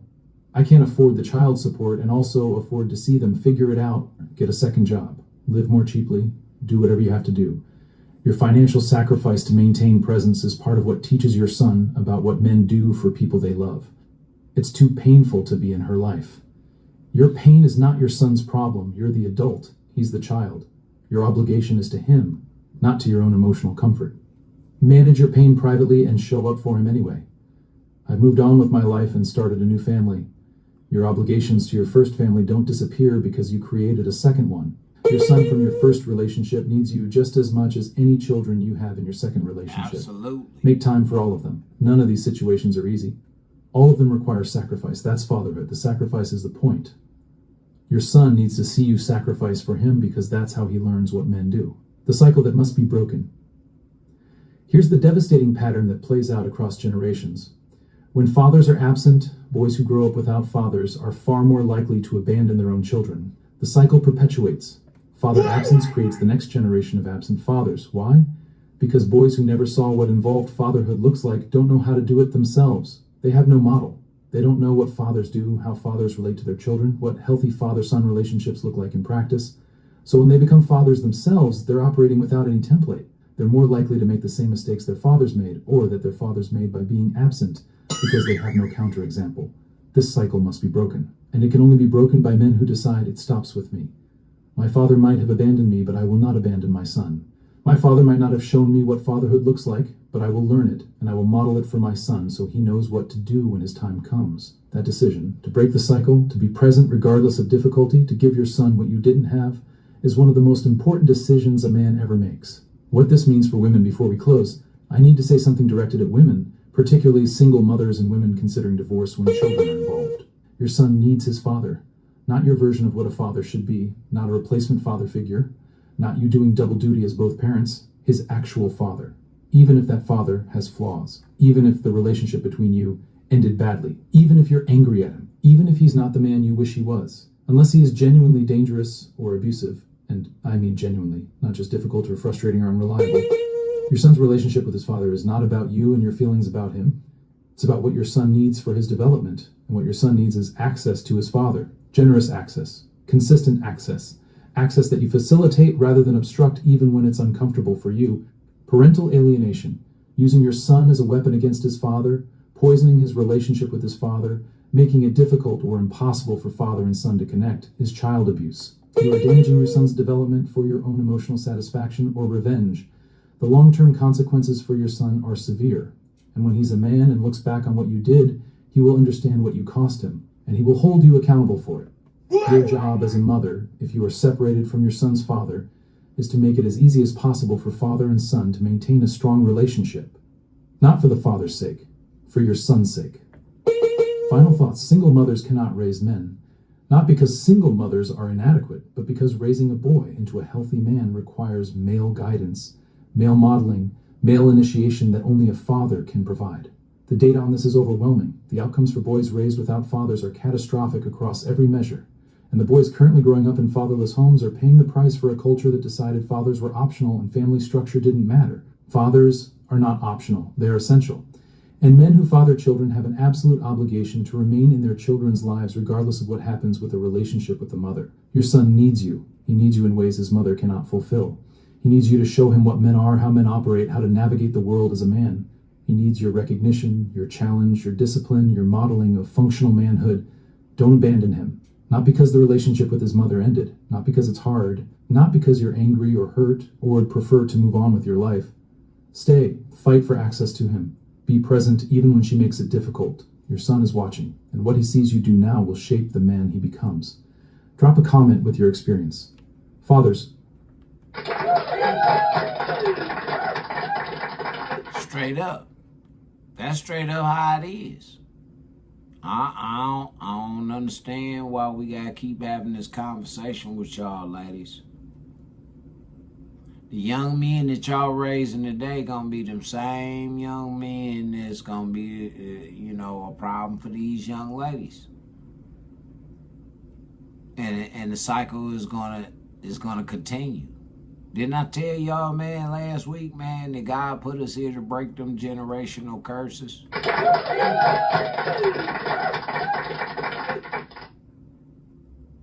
I'm just saying. Y'all motherfuckers, man, y'all want to sit up here all the time and just be on bullshit. Y'all want to pick and choose who y'all want to bully on, who y'all want to get the information from. I'm dropping it on your plate for you. You just ain't choosing to eat. You want to be judgmental, but then you sit up and you tell me, who am I to judge some motherfucking body? But you sitting up here, you judging me.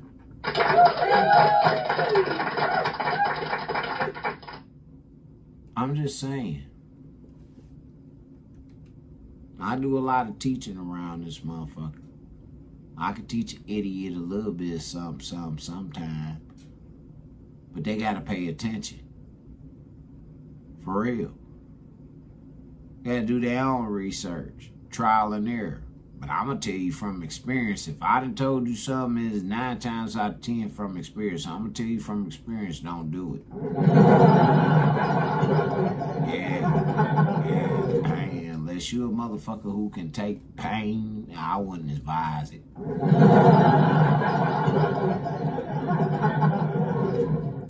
Well, y'all, we're about to go on ahead and get on up out of here. I'd have been on here long enough. I'd have had fun today, man. I appreciate y'all for coming and hanging out with me.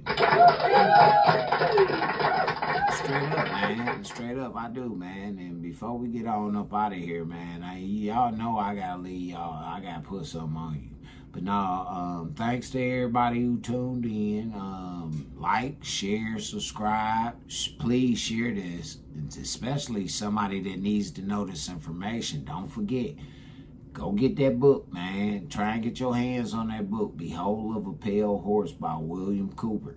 Yeah, man, go get a hold of that, man. And ladies, like I say, man, just start looking at shit from a different approach, man. Fuck all that I want to be single and all that old fuck shit that you be talking. Fuck all that, man. Start looking at this shit from a different approach. And maybe life will start working out a little bit different from y'all. All right? And then life will be a lot different for y'all motherfucking kids and grandkids that's gonna be out here. I love y'all, man. This has been another episode of the most hated, most anticipated, most underrated, most aggravating TV talk show, vlog, podcast, whatever fuck you want to call this shit, man. Y'all done tuned into my time, my grind, my shine. Thank you to everybody who contributed. Thank you to everybody who tuned in. Y'all tuned in to Freaky G Live. Let's get the fuck out of here. Finally famous.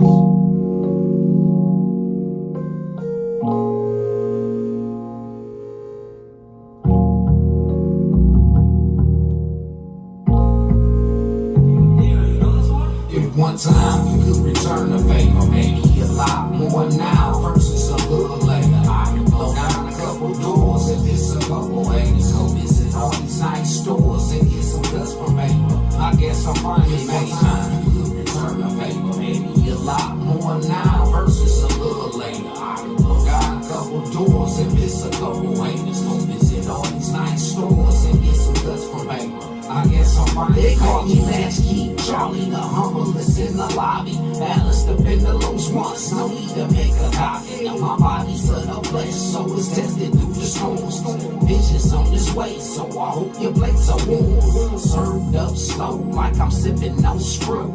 I had to go numb first, now I act a fool. What's the deal, clowns? I still see you hanging around. Time has passed by, same spot, same ground. See for a couple miles. You can take a seat when the visions of your loved ones return you the weak. I won't repeat what I say, so attention must be paid. Lack of knowledge growing up, our results are being played. Tell me about your struggle, now tell me about the war. Tell me your deepest thoughts, cause they come with great rewards. Tell me your wildest fantasies, do they have regrets? Cause if so, I have to go with the ladder, a rain check. One time you could return the favor, maybe a lot more now versus a little later. I can blow down a couple doors if it's a couple haters. Go visit all these nice stores and get some guts from paper. I guess I'm finally made time you could return the favor, maybe a lot more now versus a little later. I can blow down a couple doors if it's a couple haters. Go visit all these nice stores and get some guts from paper. I guess I'm finally I'm Miss Jack, Shim, Reggie, Mama B, now B. This world turns cold as soon as the sun leaves. So many had to die, but it's wrong men that cry. So the question still arise: will this young man fly, or will he reside in the streets with no love attracting people? Will he rise to be a monster like his godfather's a G? Next step focus, no hope in the saying prayers, just facing opportunity when you on a ledge. Hell no, I won't pledge, fuck that shit, I'm a leader. So tell the ones that's running this to do me this favor. Take a seat and watch free, turn a couple cheeks red. Haters on the move and they all want me dead. One time you could return the favor, maybe a lot more now versus a little later. I can blow down a couple doors if it's a couple haters. Go visit all these nice stores and get some guts from paper. I guess I'm finally made time you could return the favor, maybe a lot more now versus a little later. I can blow down a couple doors if it's a couple haters. Go visit all these nice stores and get some guts from paper. I guess I'm finally made you. Better believe it, nigga. You already know what it is, man. This your motherfucking nigga Freak G, man. I'll holler at y'all niggas in a minute, man. Go enjoy y'all motherfucking selves, man.